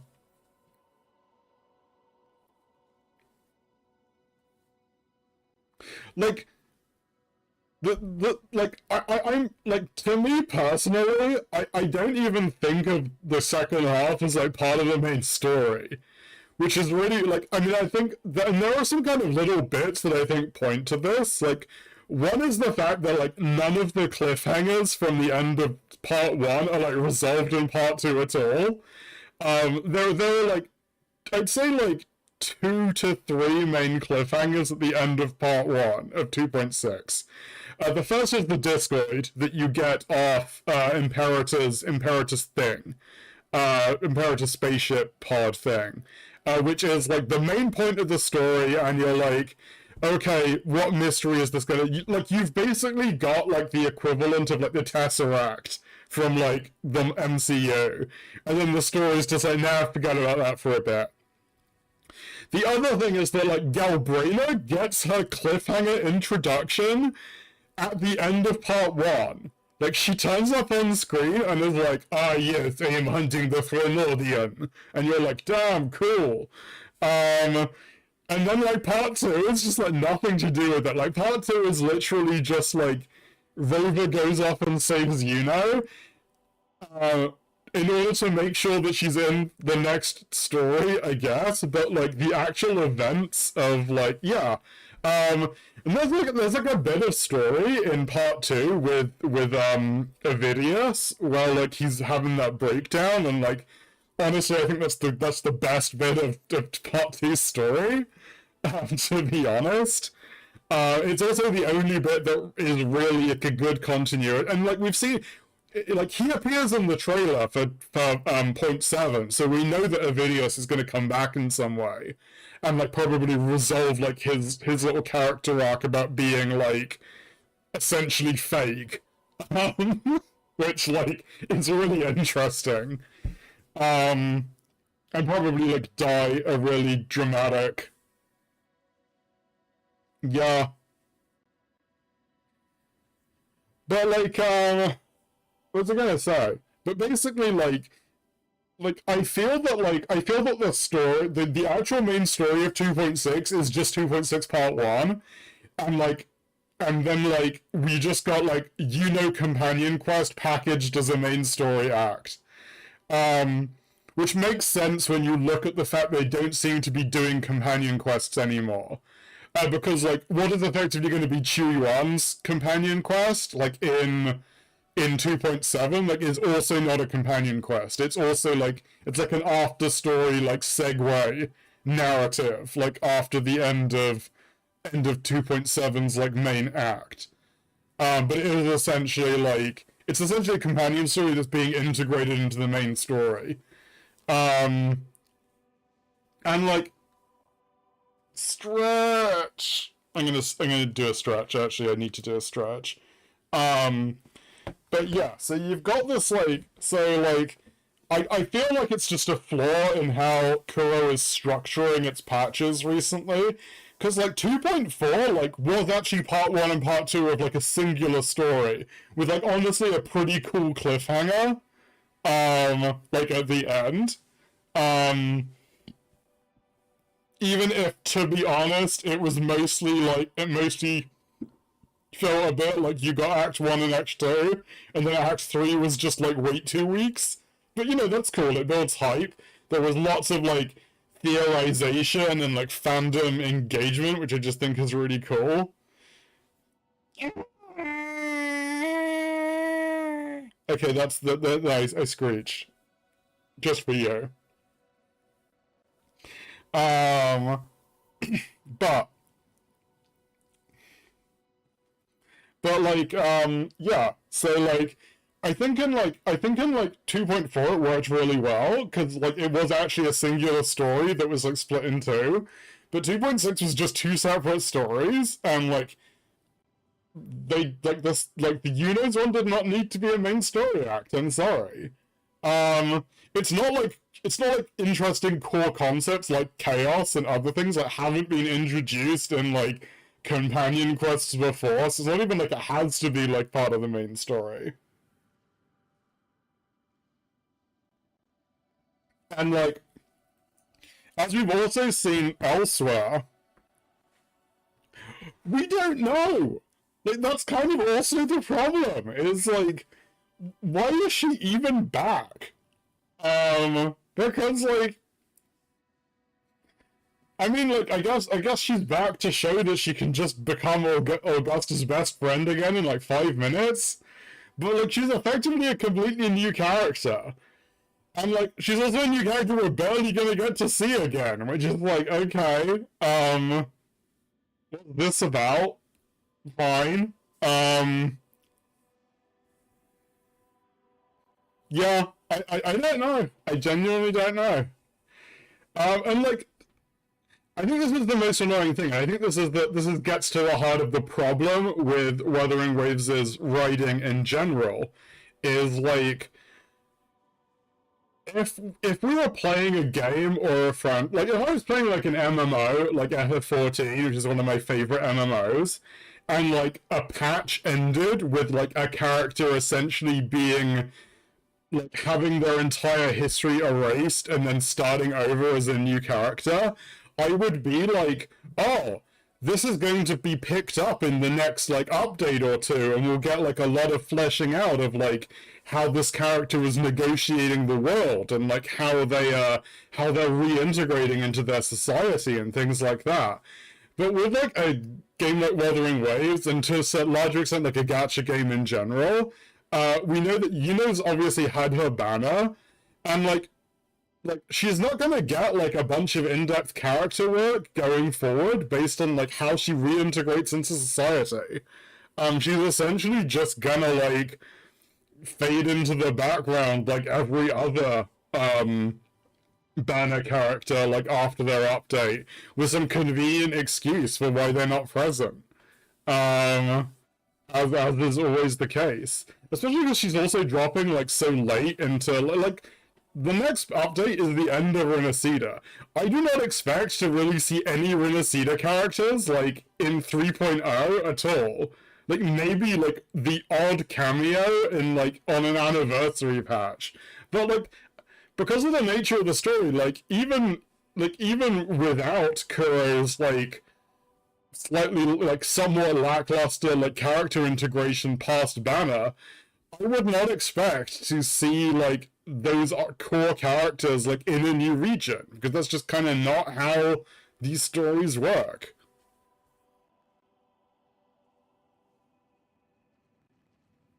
At first it's like 216 made sense because like her role is meant to push Augustus' character forward, plays well with her rebellious nature. Like these two are so intertwined, it's literally such a bad Yeah, I mean like I don't necessarily think that's the case because I think like kind of deliberately lampshades the fact that she's just gonna get close to Augusta again, like at the end. Um, but like, but yeah, there is a certain degree to which you are completely right. Like she's like her character is essentially deleted and remade, like with her only worldly connection being like Rover, which is just like, wow, that was the choice. Um,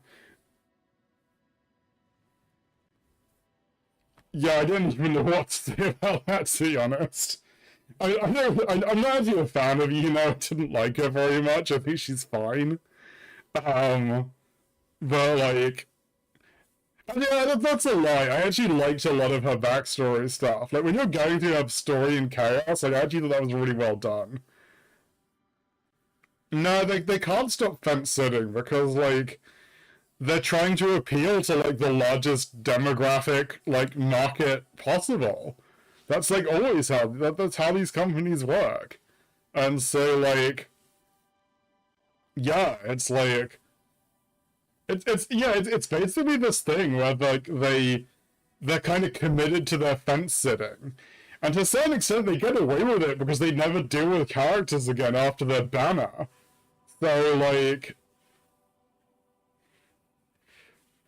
it doesn't really like if you want like I'm like we know from the trailer that Augusta like that Yuno turns up and she seems to be with Augusta again. And so it's like, okay, well, what was the point of just like erasing her existence then? If you're just gonna be like, oh yeah, she's just back to normal now. And this is like, then you could have just brought her back, like with all the memories and everything and like intact, just like rewritten reality again. And it's just like, okay. Um but you didn't. You chose to do something else. It's one of these issues where it's just like, what you gonna do?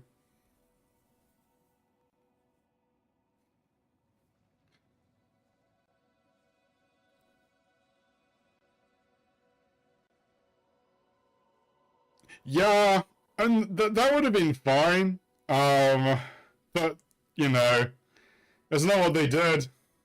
And to be honest, I kind of think Augusta, like, having forgotten her is one of the more interesting parts of the story. Like, like I kind of think that's what convinces Rover that, like, something is really seriously wrong. Because, like, everybody else has forgotten but Augusta? Would Augusta forget Okay, something's deeply wrong here, because that ain't normal. But yeah, like, I don't know. Like, I don't. It's this issue where, like, I think everything within the story, like, makes sense. Like, I don't think I could actually critique the writing on, like a technical level, whatever you'd say. It's always like this with Wuthering Waves. Like, the writers are good enough that they give themselves outs. The issue is the consistent writing pattern. It's like I said before, like with 2.5, when you're like doing all the stuff with Frolova, like it makes complete sense why nobody else is involved with this. But like you didn't have to write the story that way. Much like with 2.2, like yeah, it makes sense that like the characters in 2.0 are not involved in that story, but like you wrote the story. Like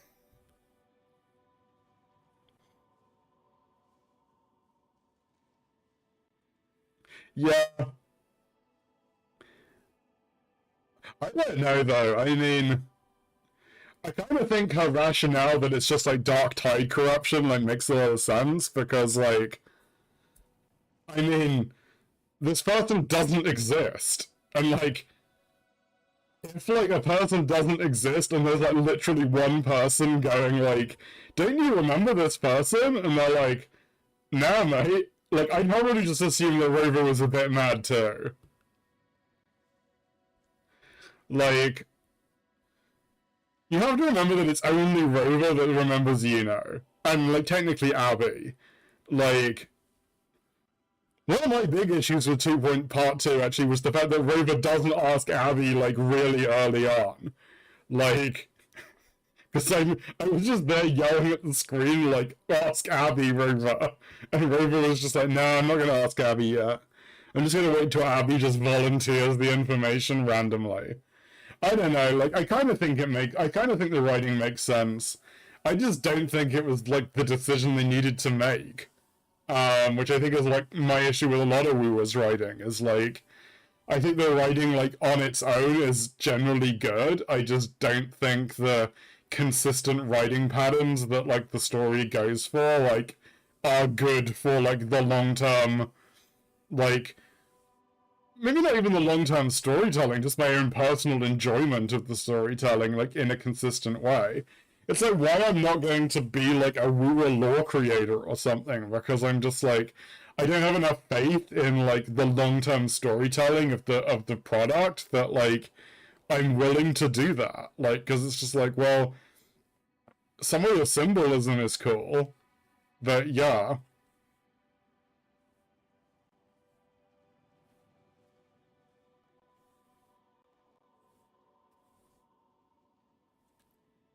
Yeah, but you have to remember that, like, I feel like I'm doing weird defending of Kuro's writing, which is weird, but anyway.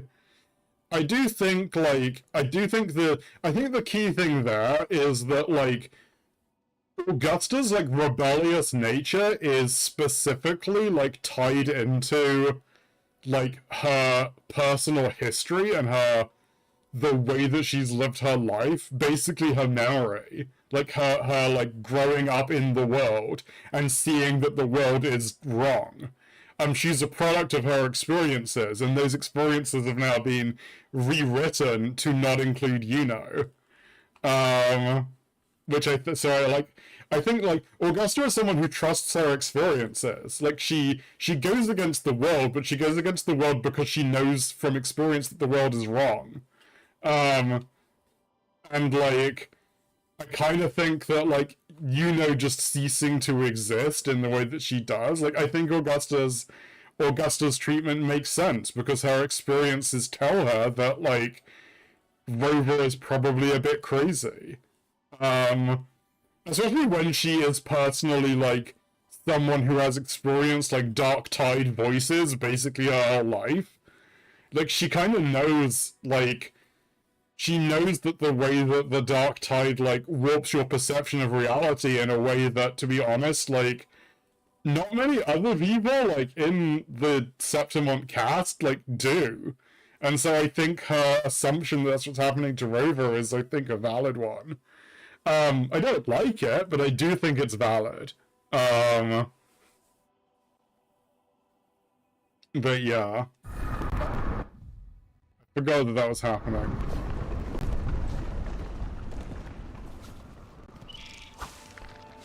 I want to do some investigation. Where actually am I? I have no idea where I am. But yeah, it's like... It's just it's a weird-ass game. We were, like... I don't know, like... I have faith that 2.7 is going to be epic and cool. I don't have faith that it's going to be, like an F... Like, I don't believe it's going to be, like, super cool character moment. I do want to see Scar again, because I know Scar's going to be in it. And it looks like we might be getting a new Fraxidus member. Actually... Yeah. Yeah.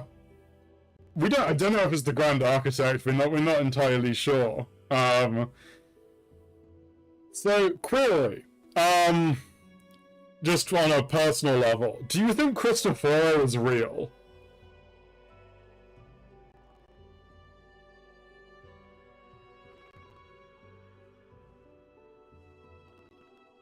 Yeah, I'm leaning towards Cristoforo being like maybe a manifestation of the Grand Architect or like something similar, because like it's like we've been the last couple of patches we've been building up this idea that like of like Christopher is kind of interesting because like we never see his tacit mark like ever, and like we know from the narrative that you need your tacit mark exposed to like use your forte, but like he's always using his forte and yet we just don't see it, which like tells me that there is like something weird going on with him. Yeah, like, I also think that would be like a really convenient, yeah, we share the same speculation. But yeah, like, I also think that would be cool in a way of keeping Christopher around as a character, but also kind of having him die, quote unquote, at the end of this narrative. Because, like, yeah, he's just, if he's, like, basically a projection. Because that's the thing, is like, we know the Grand Architect can project in the image of a whole bunch of people.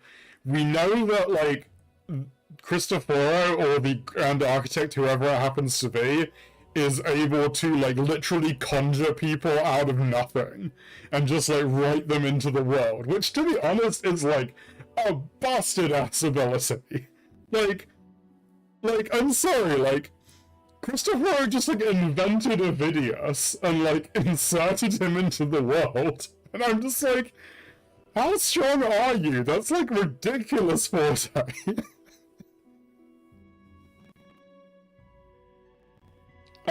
But yeah, I'm kind of excited to see, because I'm gonna guess that, like, whatever's gonna happen to Cristoforo is gonna be resolved in 2.7, because 2.7 is the finale of Renacida, and he is, to a significant extent, like, its core antagonist.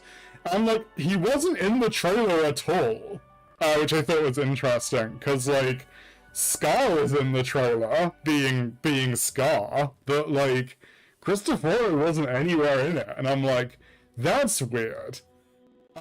Heck, even the fucking false Sovereign was in the trailer. I thought we killed that thing in 2.6, but... And this is the other way that, like, Part 2 is just off in its own corner, doing its own thing. Like, 2.7 feels like the next part of 2.6 Part 1 story. But yeah. I think I had a boss that I was looking for around here. So I'm just gonna go and look for it.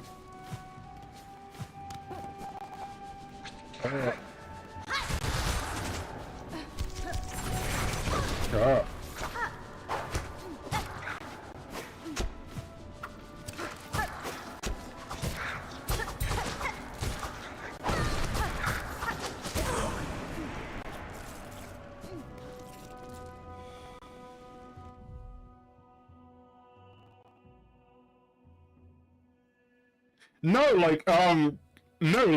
Avidius's whole storyline in, like, Part 2 is that, like, he didn't exist. Like, he looks back into his past, and the first thing he encounters is, like, a dude with a quill literally writing his backstory into existence.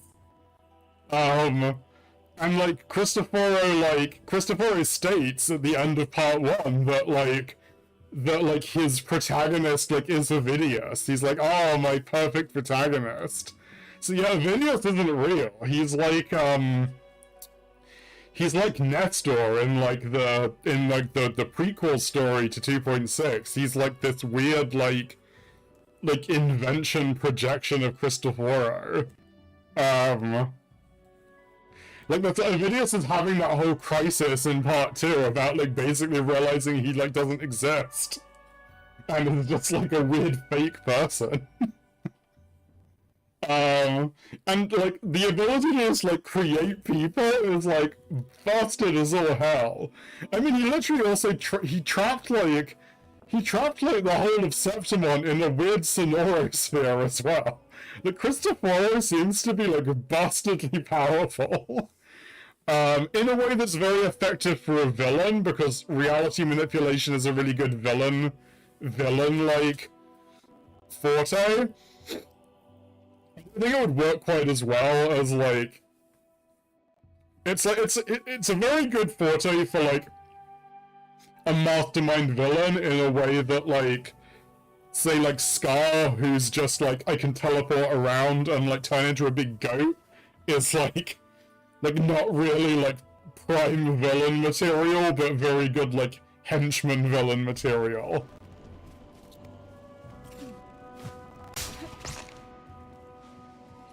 I mean,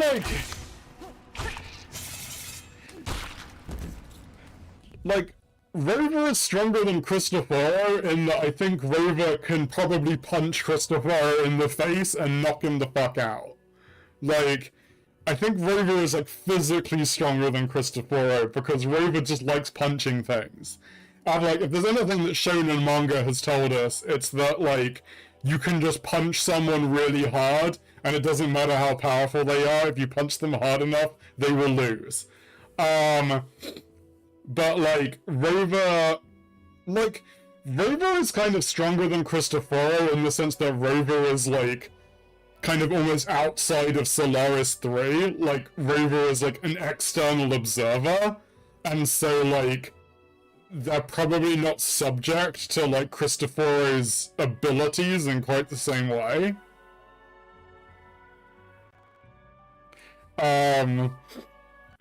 But like that's kind of the thing, is that like and honestly that's like I think if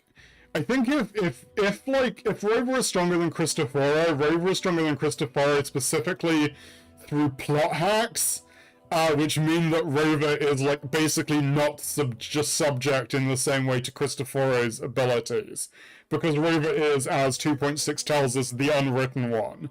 They are like not subject to fate in the same way, basically because they're probably an alien or something, or like outside the simulation, or like whatever the heck Solaris 3 actually is. Yeah. And like that's a convenient plot hack when you're dealing with like internal world structures of destiny and things like that. But like I don't think like it's like I mean it's fine from a narrative perspective in my view, because it's like it's not like it's out of nowhere. It's like definitely like logical and seeded. Is it like a bit frustrating? Yeah, but like I can't say it's like not set. It wouldn't be set up if it happened that way. I mostly just like Cristoforo as a character, but I want him to stick around and being flamboyant and hilarious. But like, yeah. Oh. Oh. I'm gonna go and rest in, this.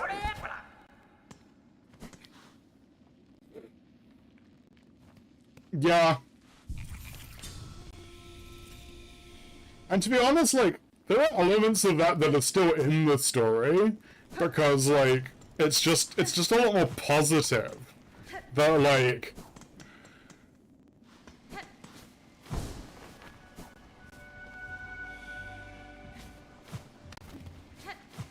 And that's kind of the issue, is that, like... It's not that a lot of, like, the issues with Rover... Oh.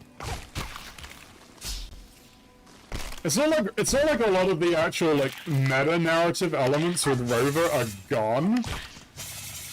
It's just that, like, the hostility to it is gone. It's like, oh, it's just, Yeah, I'm just gonna wait for,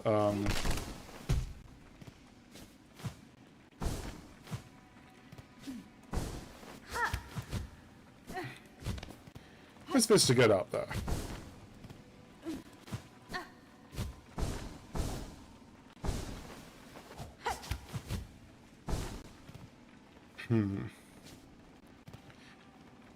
Yeah, no, I agree.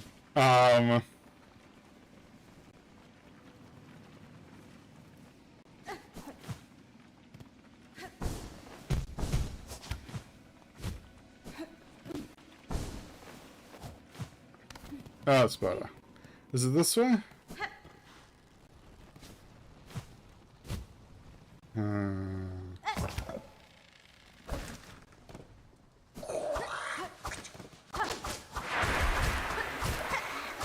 Don't get possessed by Void.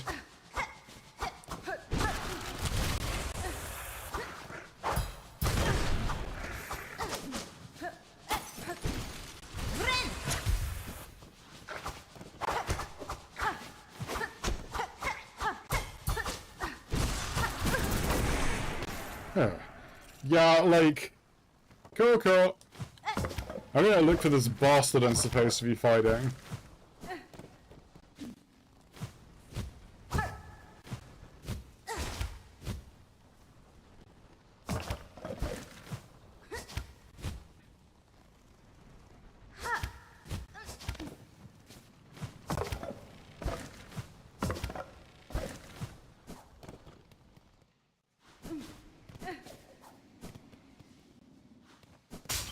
Ah, it's this way.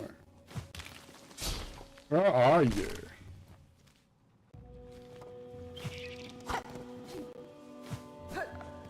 I'm like, where are you and what are you?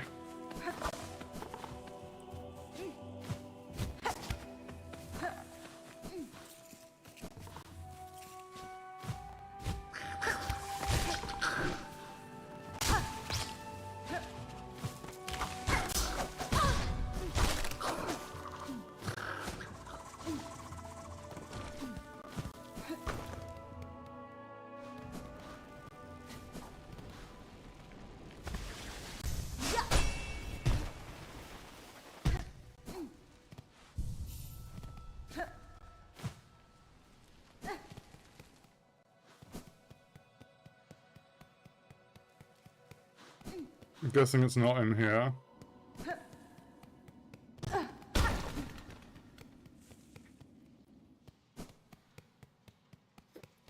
But yeah. Do do do. Do do do.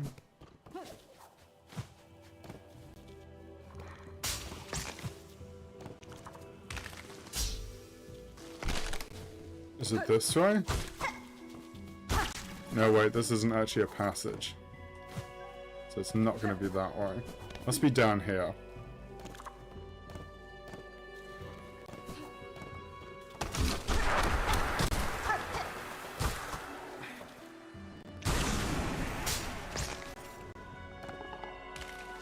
Ah. What am I hunting?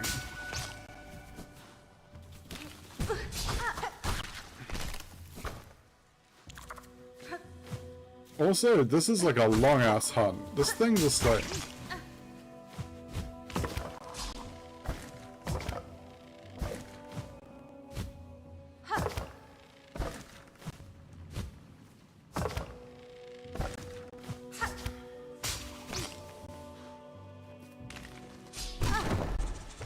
Oh!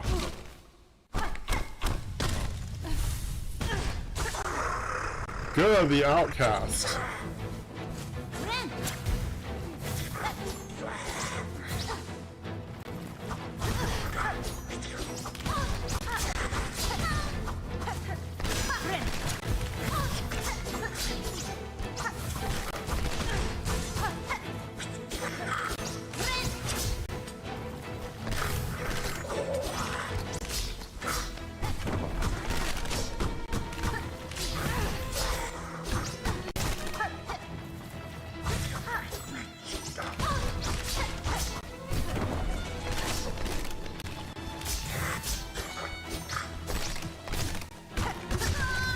Damn it. Okay. Well. I found the boss. I can say that much.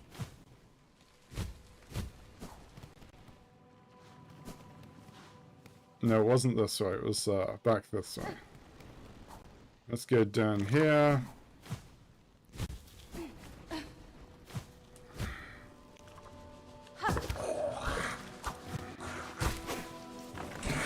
Wait, I don't think it was this way. Was it?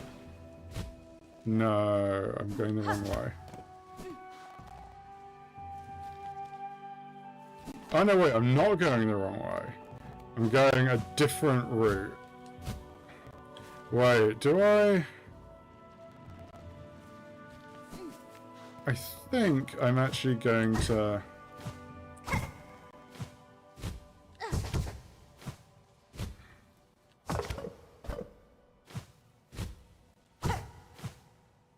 I'm gonna go over here and rest in this place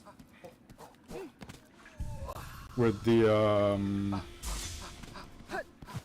racing dude.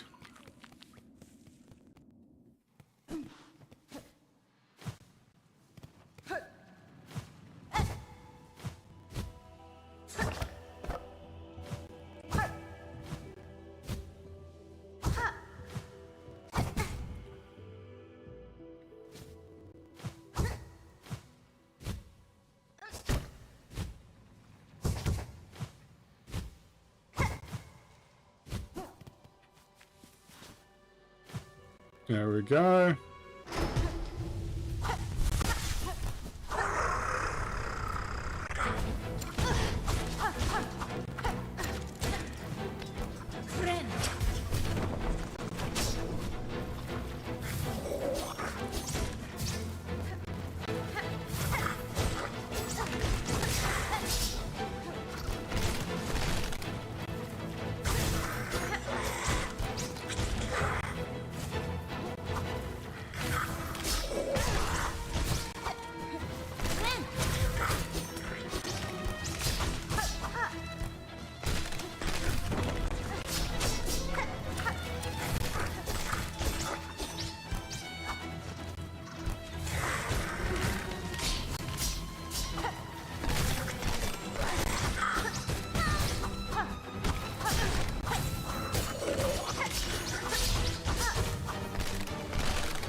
Oh, that was not actually that hard. Give me a couple of attempts.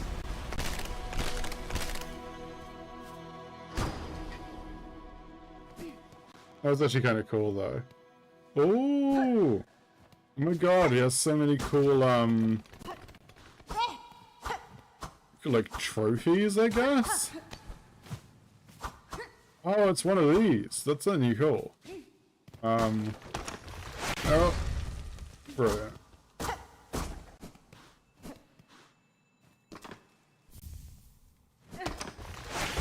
Grass doll. Turn in the grass doll to Bellheart's wish for and collect the reward. Right. Let's just teleport back to the checkpoint.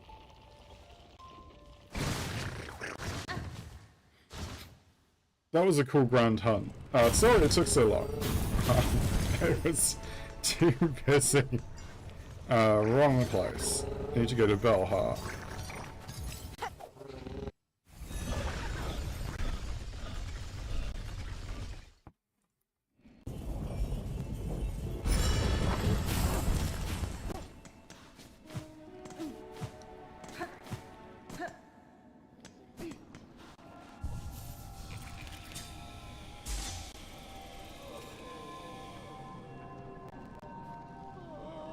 Mm-hmm. Oh.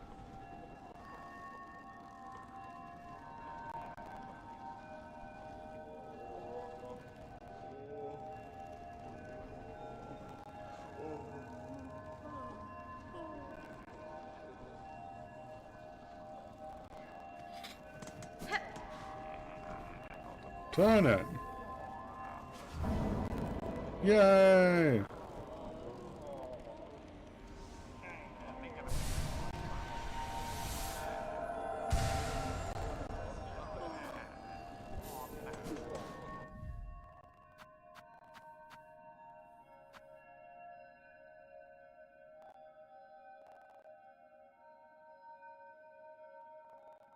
I realized I should have done that.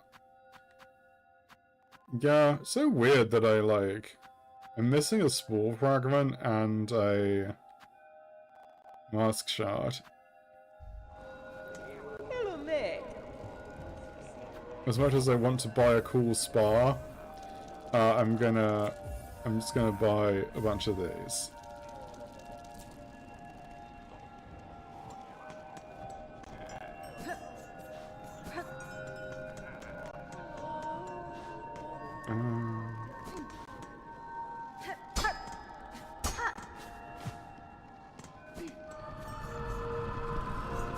I wonder if Chakra's like still out here.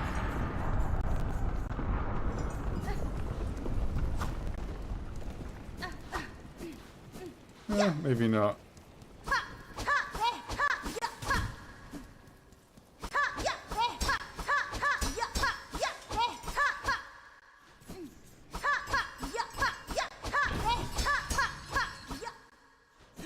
There you go. So, I think I was going to go and do the final boss, technically. That was actually my plan. I do have a memory locket. Oh yeah, no, I wanted to take the Psalm cylinder to the Vault Keeper and see if I got anything. I don't know if I would get anything from that Grand Bellway, because it's the relic lady didn't give me anything, which was really funny. One, it's just like, can I have a reward? And the lady is just like, your reward is you get to continue looking at my collection. Now get lost. Which was really funny.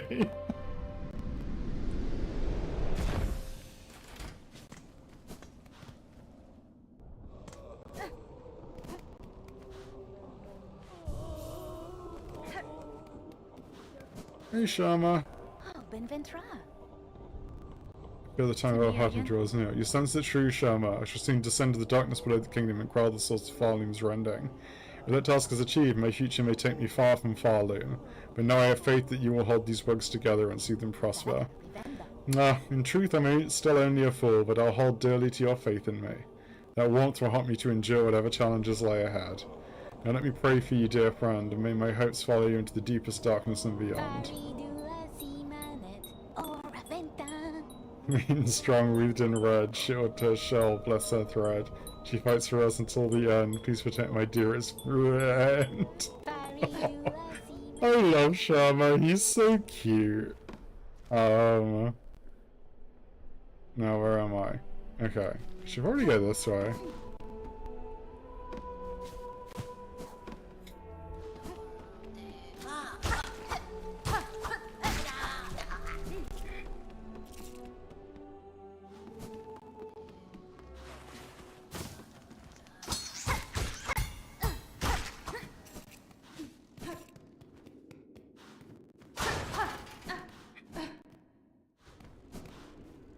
Oh no, wait, that's not where I wanted to go. I wanted to go here. Ah, okay. Keep going along here until I find a way down. Down there, can I?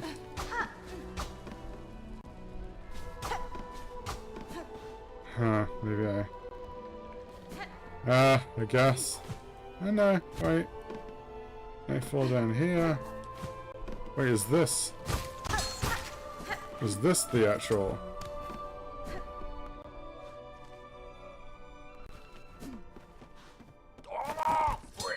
Yeah, goodbye. I don't wanna fight you. Yeah, this was the room. I was just being an idiot. Roska. More treasures waiting the Keeper's insight, yes! The sacred cylinders of our holy citadel, pass them, give them now, she must! Give some a cylinder. There, gift weaver spawn, the Vault Keeper shall glean what knowledge a great mind can.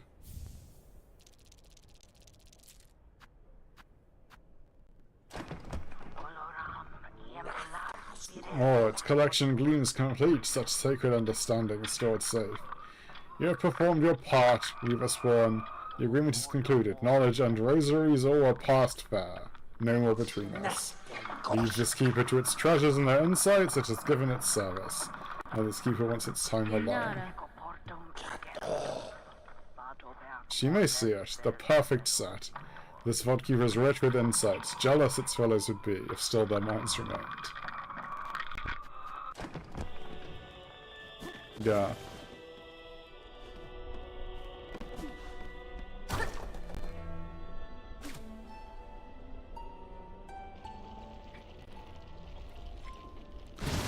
Let's go to the Burn Bellway again.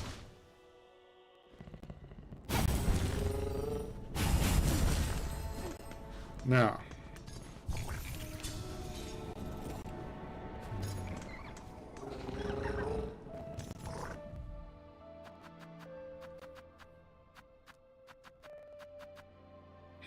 Craft metal. Here is the memento.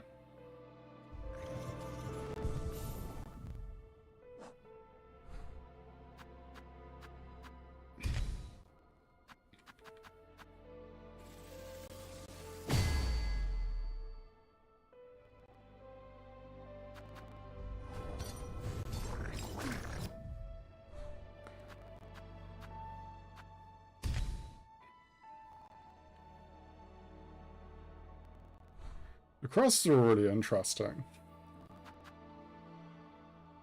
So this one is... I don't even know what that last one is. But then even the sweeping swings leech the life of foes through twisted reeds. Shaman.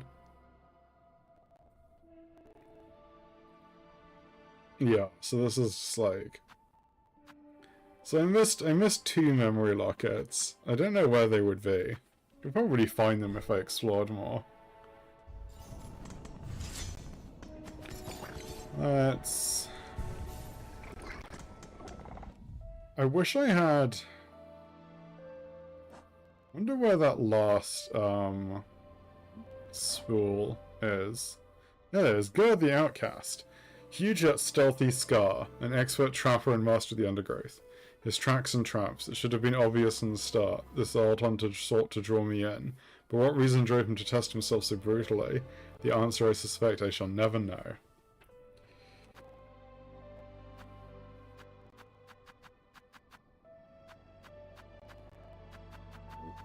There's a bunch of enemies here that I never found. I wonder what they are. I heard tell of like a crow father or something, so I'm guessing that's... or craw father. So I'm guessing that's like whatever that would be. Winged Might Beast. Bred large to catch workers who once tried to flee their tasks. With the stronger Silksong did, the more wings stalked the towers of Greymore, feasting on passing pilgrims and tenders alike.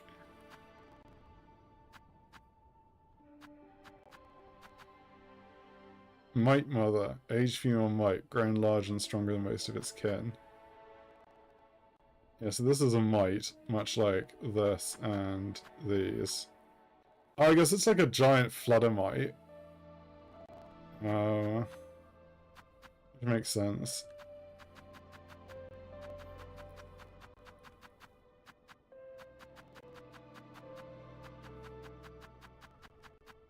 Oh yeah, the Unraveled. The souls of so many bugs obsessed with silk, consumed by it, their pains shall forever remain in that pit, even I do not possess enough strength to cleanse it. Tormented were countless husks made manifest in a pit of silk drags. Dang, that's grim.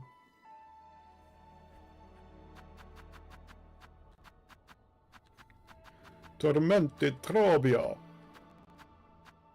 I've seen a picture of like a giant one of these, which I'm guessing is that. I have no idea where they would be. I'm guessing whatever the secret passage on the mountain that the... what's her name? The Pinstress, like, needed. Is Pinstress actually in here? Don't know. Oh. Oh, Lost Garmond. A tragic fate for a once honourable bug. Those void-soaked threads, their physical might is nothing compared to the corruption they wreak upon a soul. Poor Garmond. I know that's Clover Dancers, because I haven't done that fight yet. I know that's Zango, but I don't know if I can actually beat him, because I don't have the the tool to like extract his essence. Penitent Vaultkeeper Trovio, that's Tormented Trovio. Don't know who that would be. Voltaverne. Drape Lord. Yeah, no idea who these would be. Nihilith. It's Crawgenia.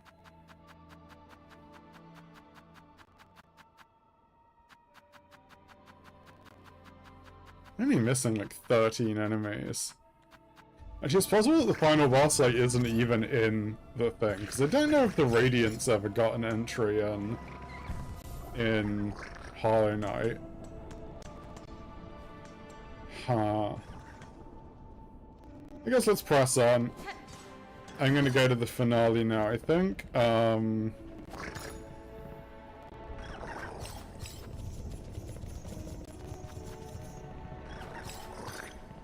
to think. Deep Darks. That's where I have to go. I'll buy some shards from, I'll buy the shards from the Forged Order on the way.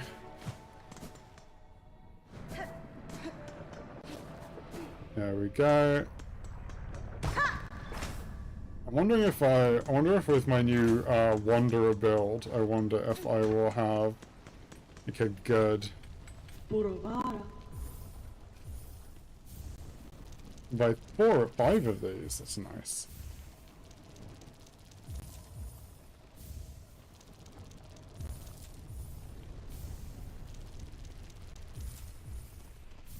There we go.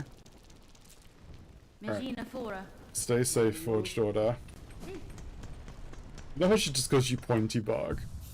It's like, hey, Pointy Bug. Here we go.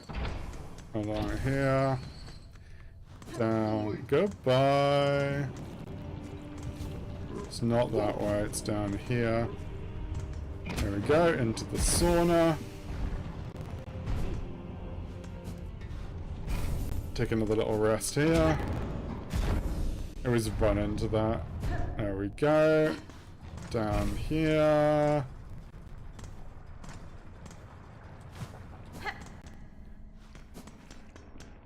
Whee!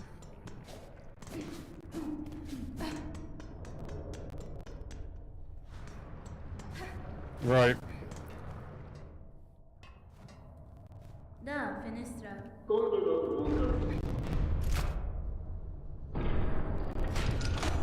Time to go. Let's see if I can beat the final boss. It's a longer stream today because I don't really need to go anywhere, and also I had a nice chat with Evelyn about the state of Wuthering storytelling in the middle of a Silksong stream. So, right, here we are in the abyss, fallen into the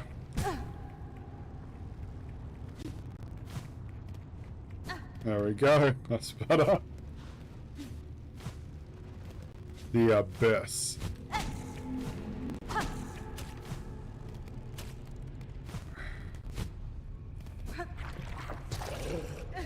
I hate those things.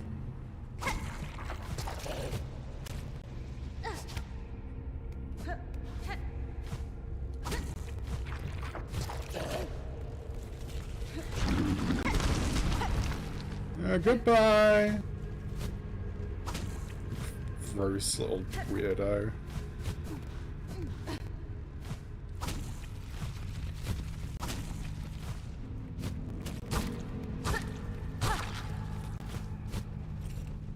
I love the enemies here just don't drop.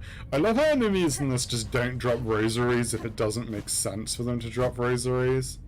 It's just like a really cool, like, I want to say, like, bit of world building, I guess? Like, the Bilewater enemies don't drop rosaries, because Yeah, I mean they're hostile to the Citadel. Why would they like do that?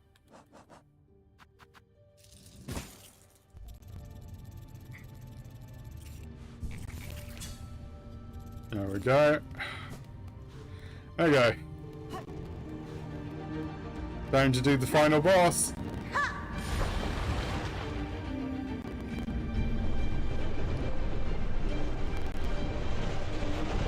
Let's do it. I'm gonna die so hard. Hopefully I'll get to phase 2.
Oops. Yeah, that one goes so well. Oh well. Alright, I'll just get all my silk back. I think wait, I did have the extra heal. I could have used that. Oh well.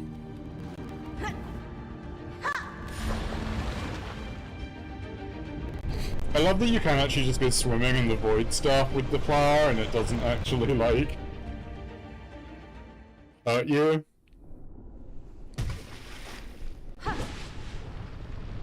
Come on, Lace.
Or at least I got to the... I looked at the second phase of phase 1 at least. I need to, yeah, one of the issues, wait, I need to, I'm gonna see my... What's my crests like? Okay. I'm like, can you even cling to the wall down there? This I definitely don't need. I might as well just take this, I guess. It might help me at some point. I'm like, none of the rest of these are really going to be that useful. I definitely want Long Claw. Do I want... I think I'm going to take this, actually, because I can usually heal okay in this fight.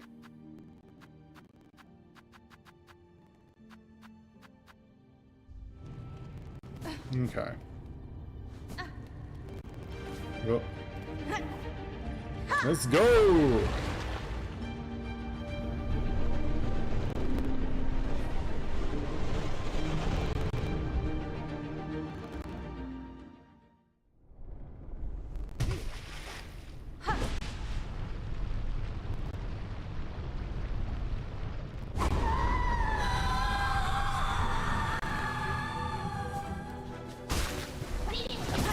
Oh.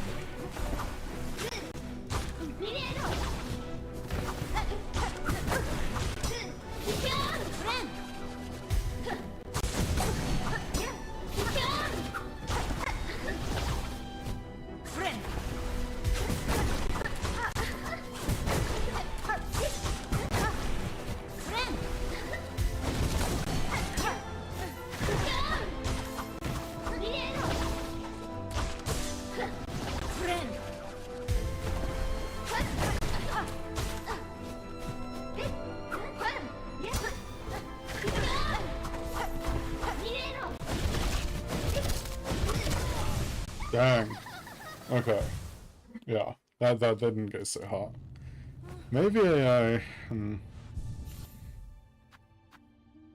No, I don't want to do that. That's just...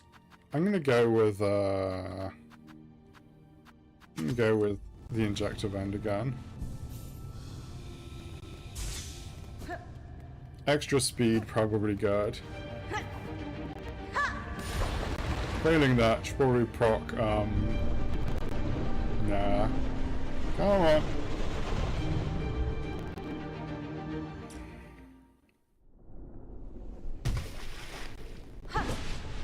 Come on. Hello, Lace.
Oh, shit.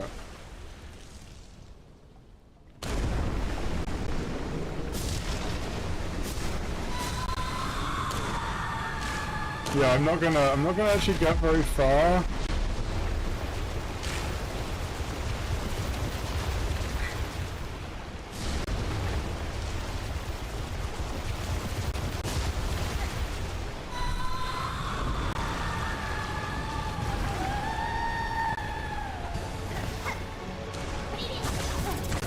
Yeah, no. Okay, that's... Well, at the very least, I got back there. I need to be, not like more aggressive, but like...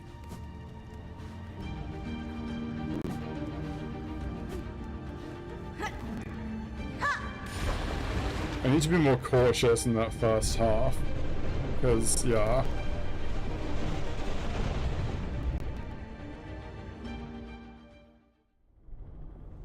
Wanderer's Quest definitely, one of the better ones, though.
Yeah, no. That was just not a good run.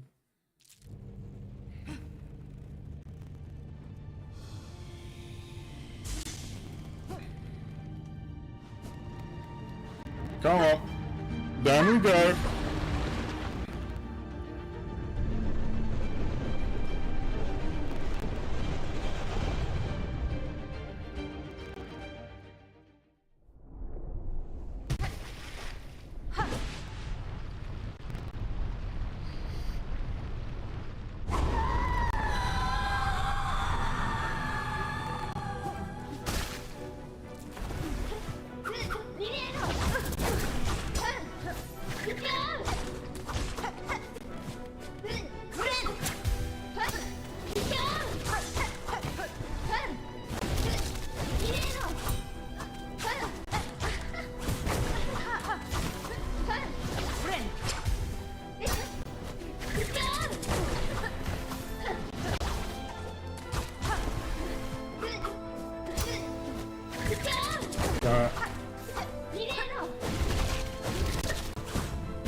Damn it.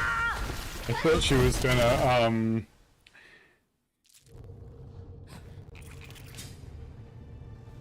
I really don't like that, her, like, parry there. Because sometimes she does a ground parry and sometimes she does an air parry, and I need to figure out... Maybe it's to do with where you are? The lace fights are already good though, so I can't really complain too hard. Come on. Run!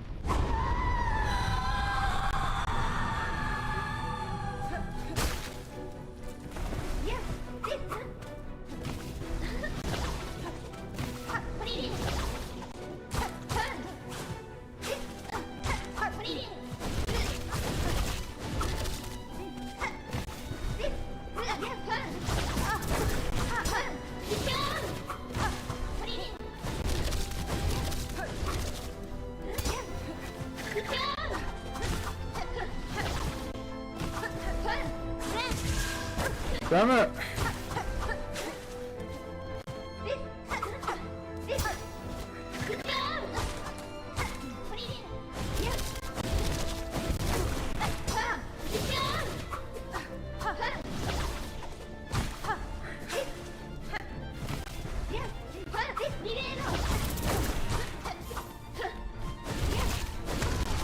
Yeah, no.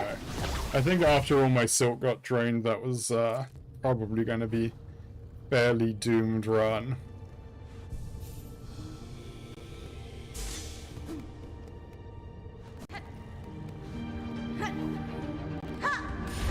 Come on, let's go.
Oof.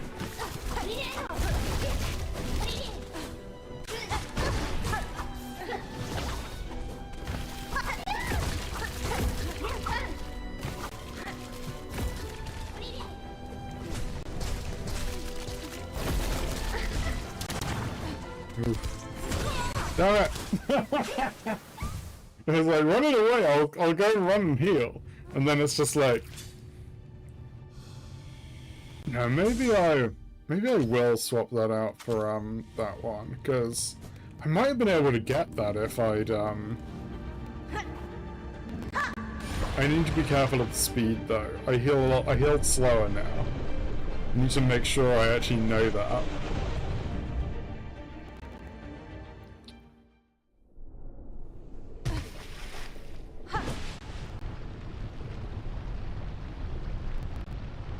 Come on, Lace. Let's go!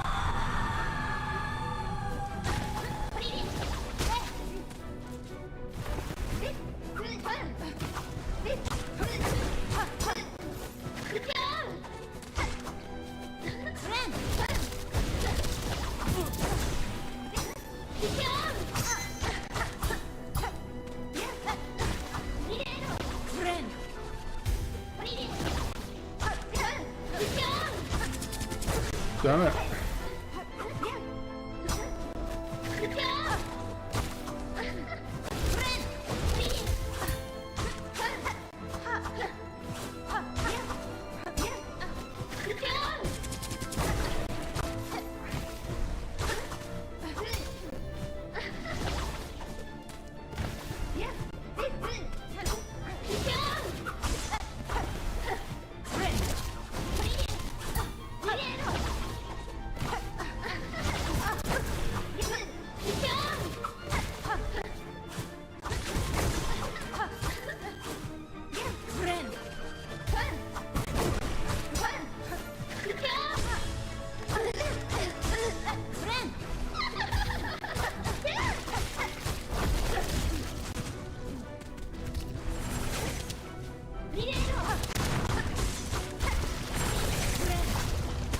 No!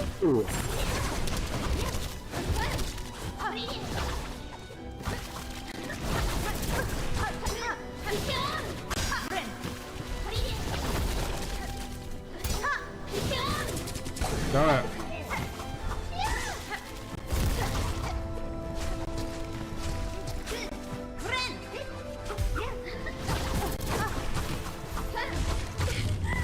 Okay. Been a bit better than last time. Got more health.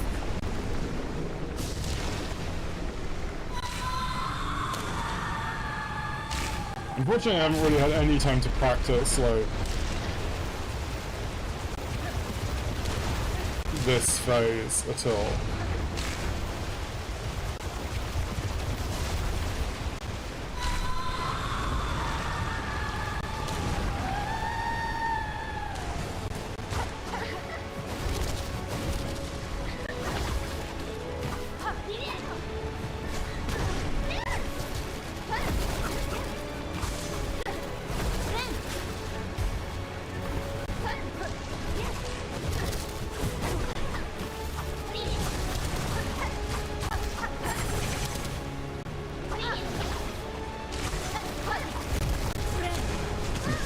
No!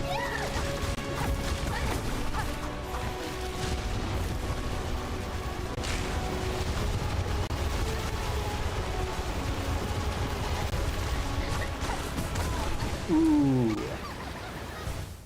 Okay. That's probably the final phase, though. Like, it makes sense if she has, like, 3 phases. Like, the kind of first phase, the second phase after she kind of does the laugh, and then starts doing all the void attacks, like the big void attacks, and then that final phase. So, let's go.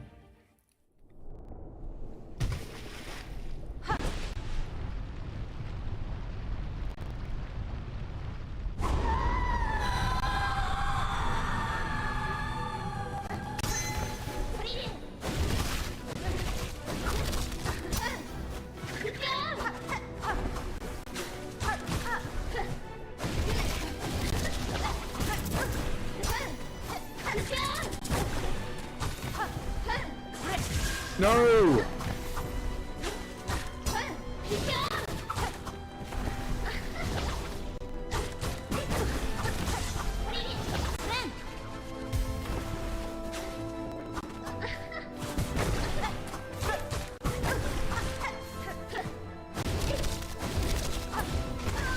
Yeah, no. That wasn't gonna work.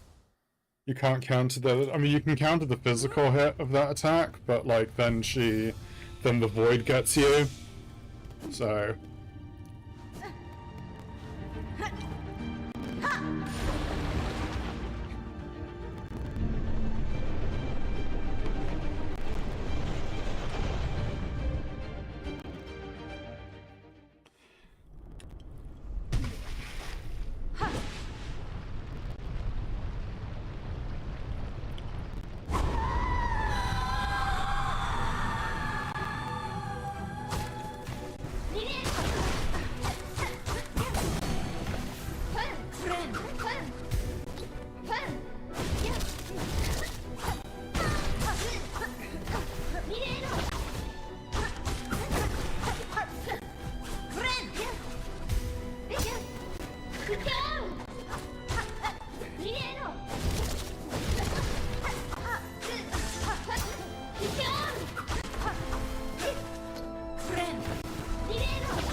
No!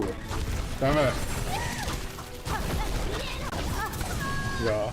Okay. That wasn't gonna go so well. Let's have another go. Let's go for the...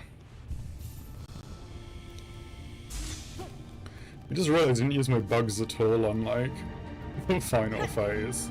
I have to make sure to use them this time.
No!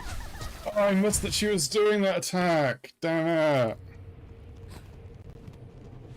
it. Like healed right next to the big explodey boy.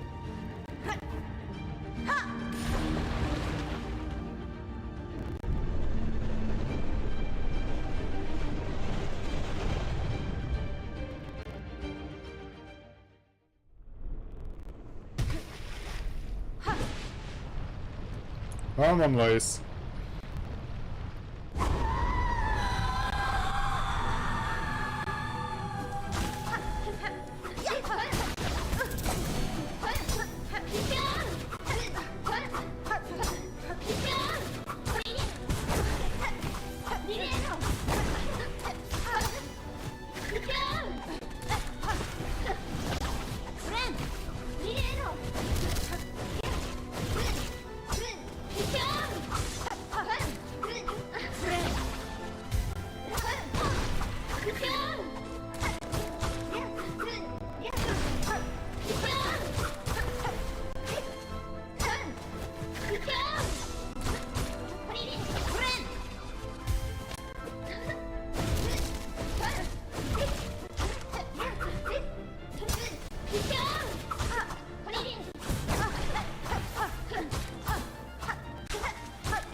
No!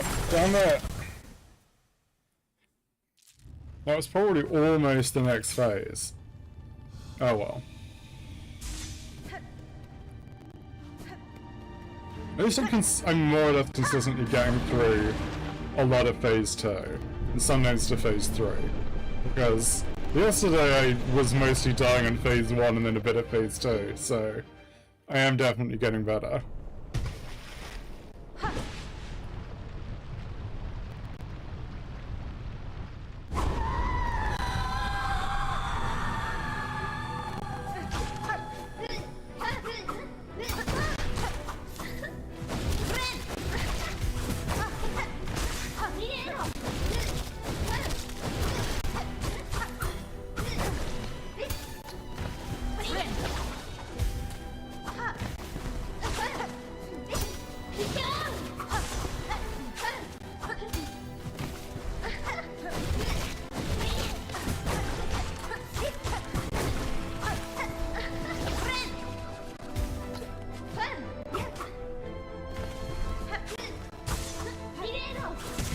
No, damn it!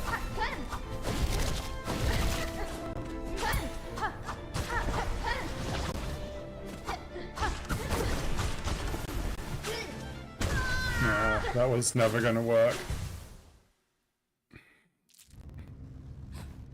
I'm really bad at like pogering when I'm actually about to fall on top of her.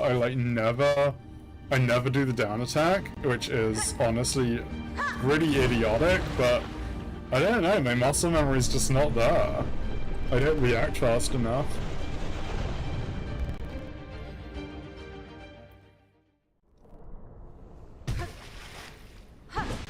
Come on, let's go. Gonna be here a while, I think.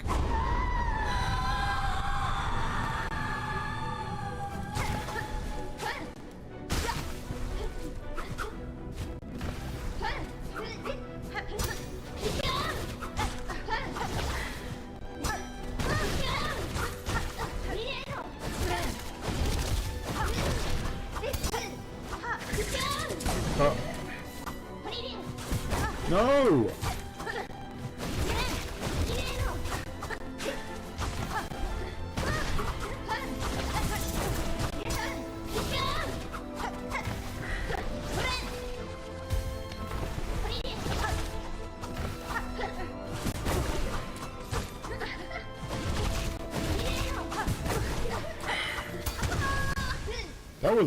That was not good. Maybe I need to take a short break. Drink some water, have a stretch, check my posture. Right, let's go.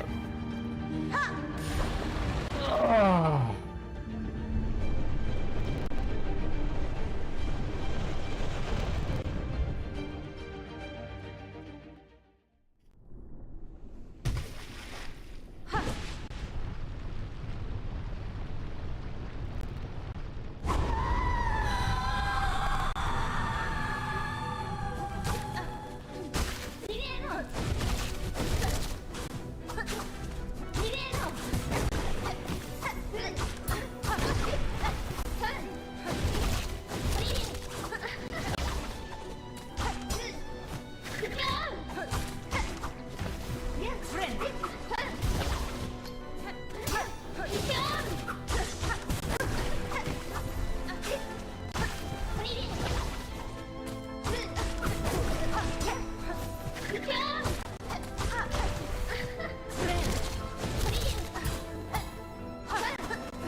Damn it.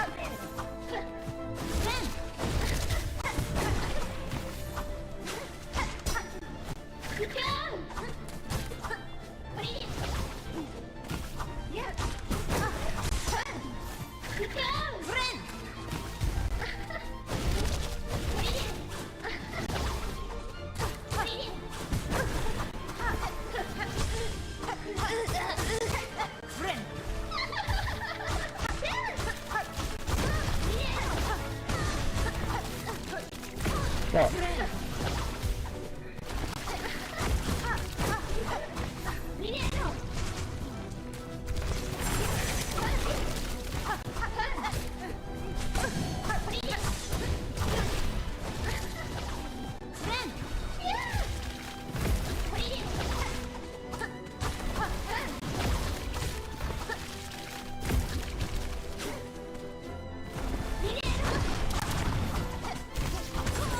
Damn it!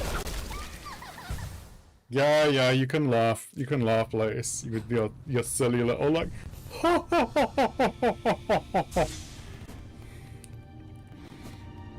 She's such an Ojo-sama.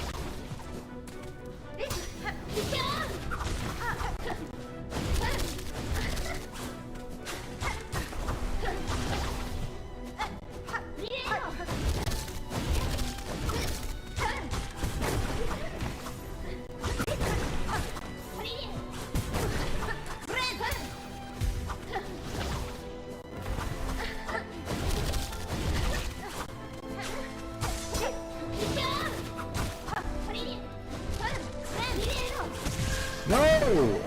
Damn it! Damn it.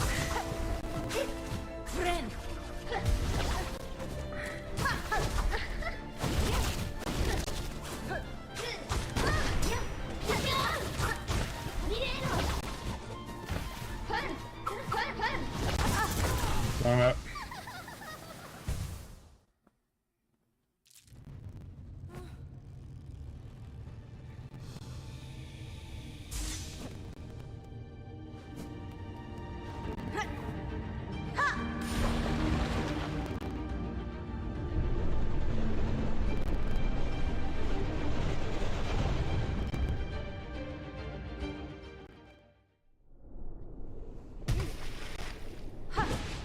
Let's go. Again.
No!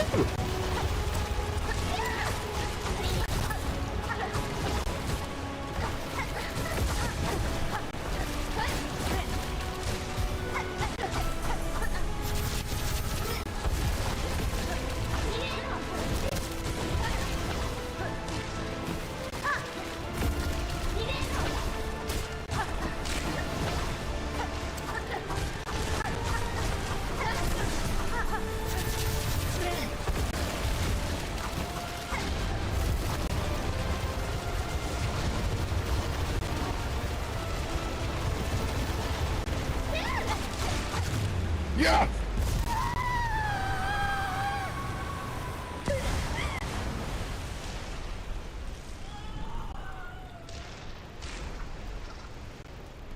Don't tell me there's another round.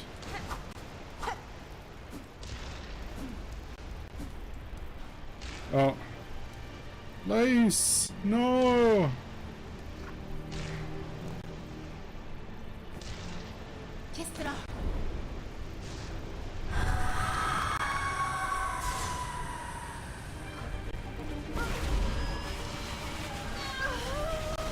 Oh my god, this is so cool!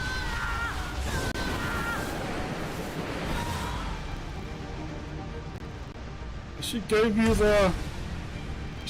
you the extra silk so you could, like, get out of there with lace.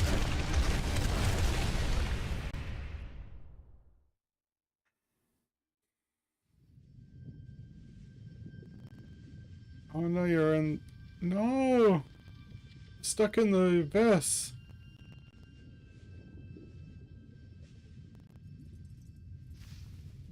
No!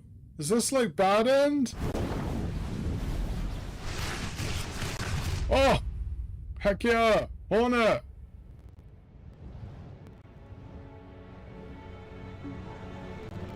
Oh! Oh! Oh my god! It's the night! It's the night shade!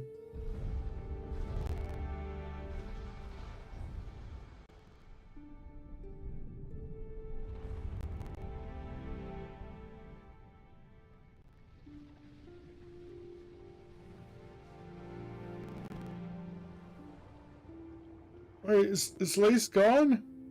Oh no, is that Lace's head? I think that's Lace's head. I think Lace is okay.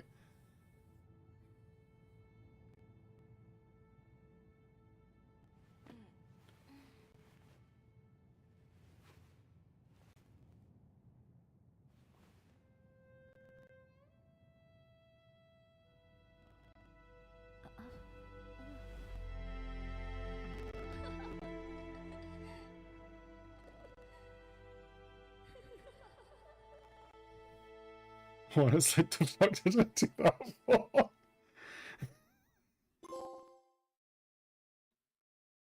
Oh. Oh my god, that's why it's called Sister of the Void. Oh. Oh, that ending was good.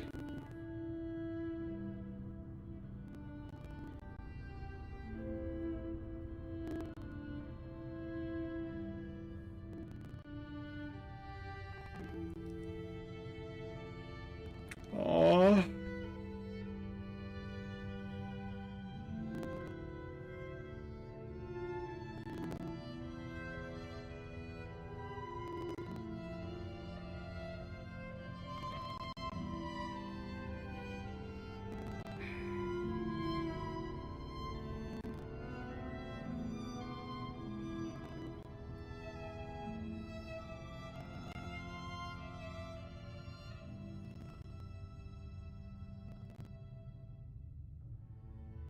Additional character voices. Matthew Trubiani as Trovia.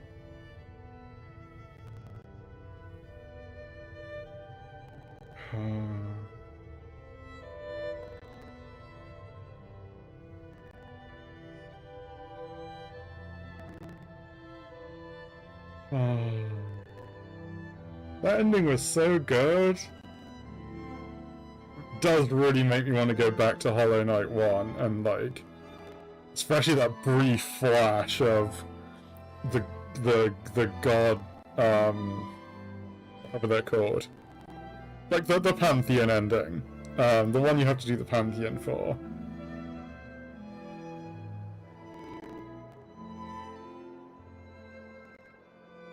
$2,158. And Seth Goldman.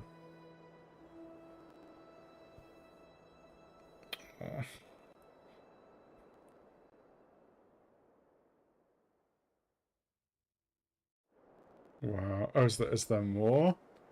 Through the darkness and dangers you persevered. Thank you for exploring the world of Hollow Knight Silksong. Let's meet again on the road ahead. Game completion. Percentage 95%. 93 hours.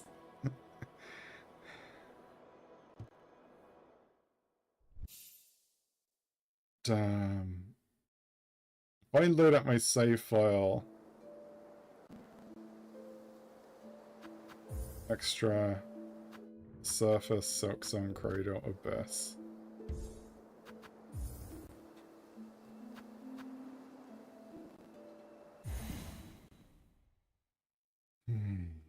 Just want to load it up quickly.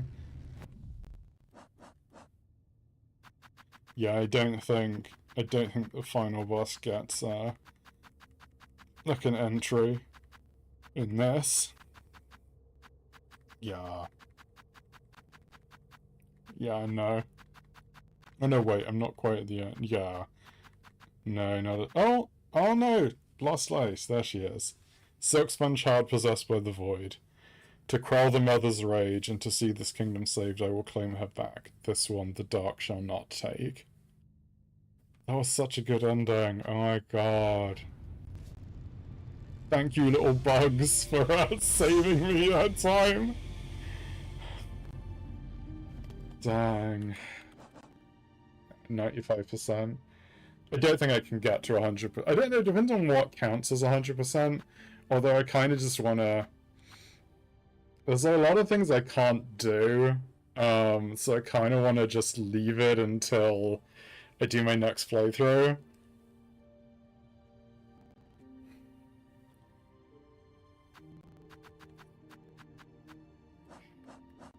I'm like, should I go for the red or the purple quell on my next playthrough?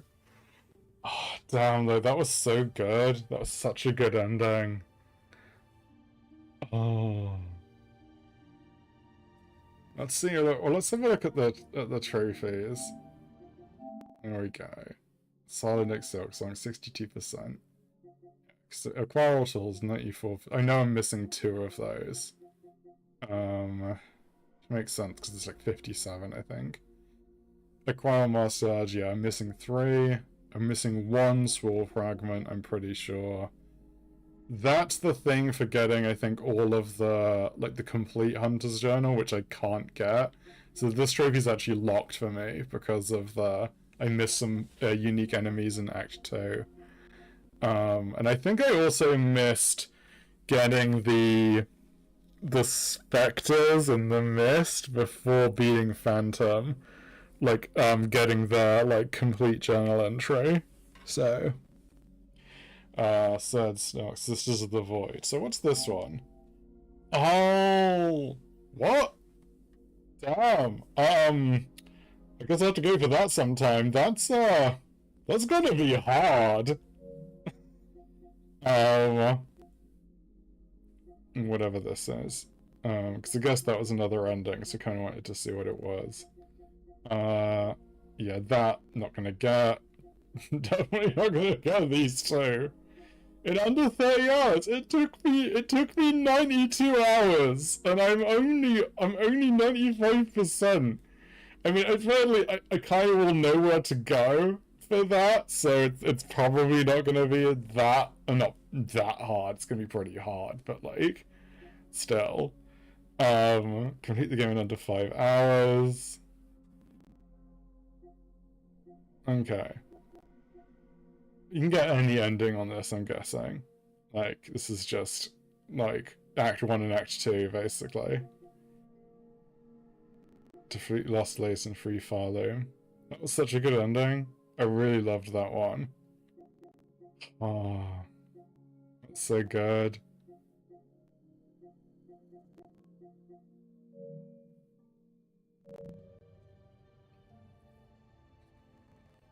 Dang, no. That was really nice. That's such a good ending. Yeah, beautiful. Beautiful ending. Just beautiful game in general, to be honest. Just genuinely really good.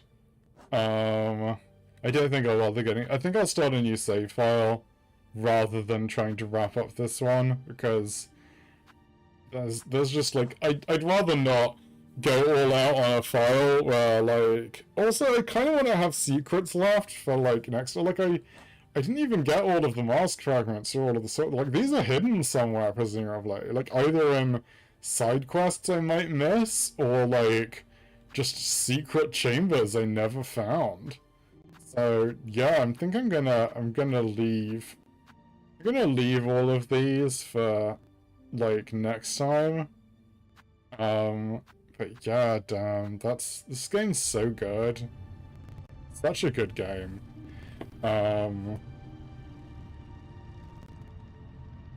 Just absolutely stunning.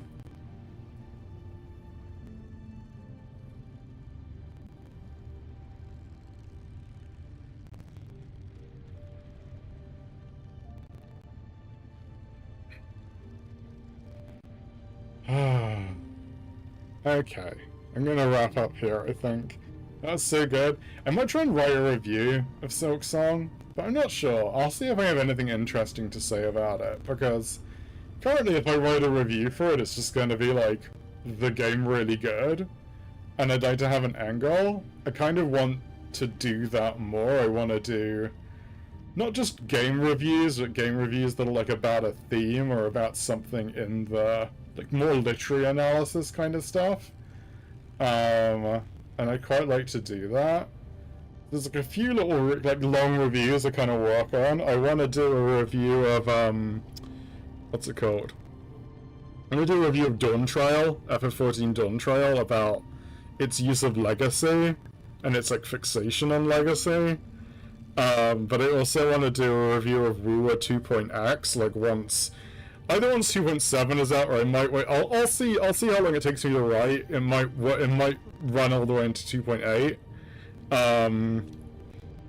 But like that is something I'd really like to do. I'd like to go back to Hollow Knight and try and do the Pantheons now that I've done Silksong, because Silksong's definitely harder than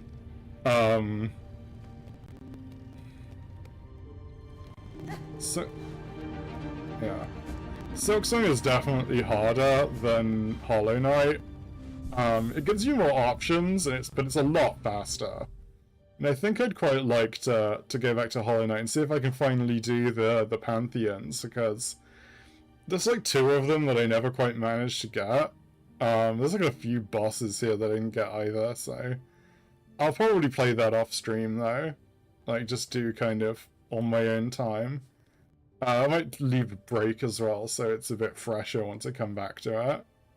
But yeah, I think I'm going to wrap up there. So I'm just going to say thank you for tuning in. What's I going to say? Stream end.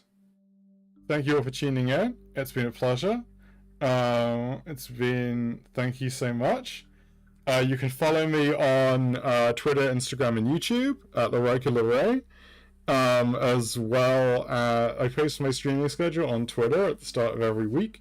I'm not sure what I'm going to be streaming. Actually, no, I do know what I'm going to be streaming next week. Next week is going to be a combination of Final Fantasy XIV and Wuthering Waves, because both the FF14 7.35 update and Wuthering Waves 2.7 are going to be dropping next week. So that's going to be a pretty packed week for me.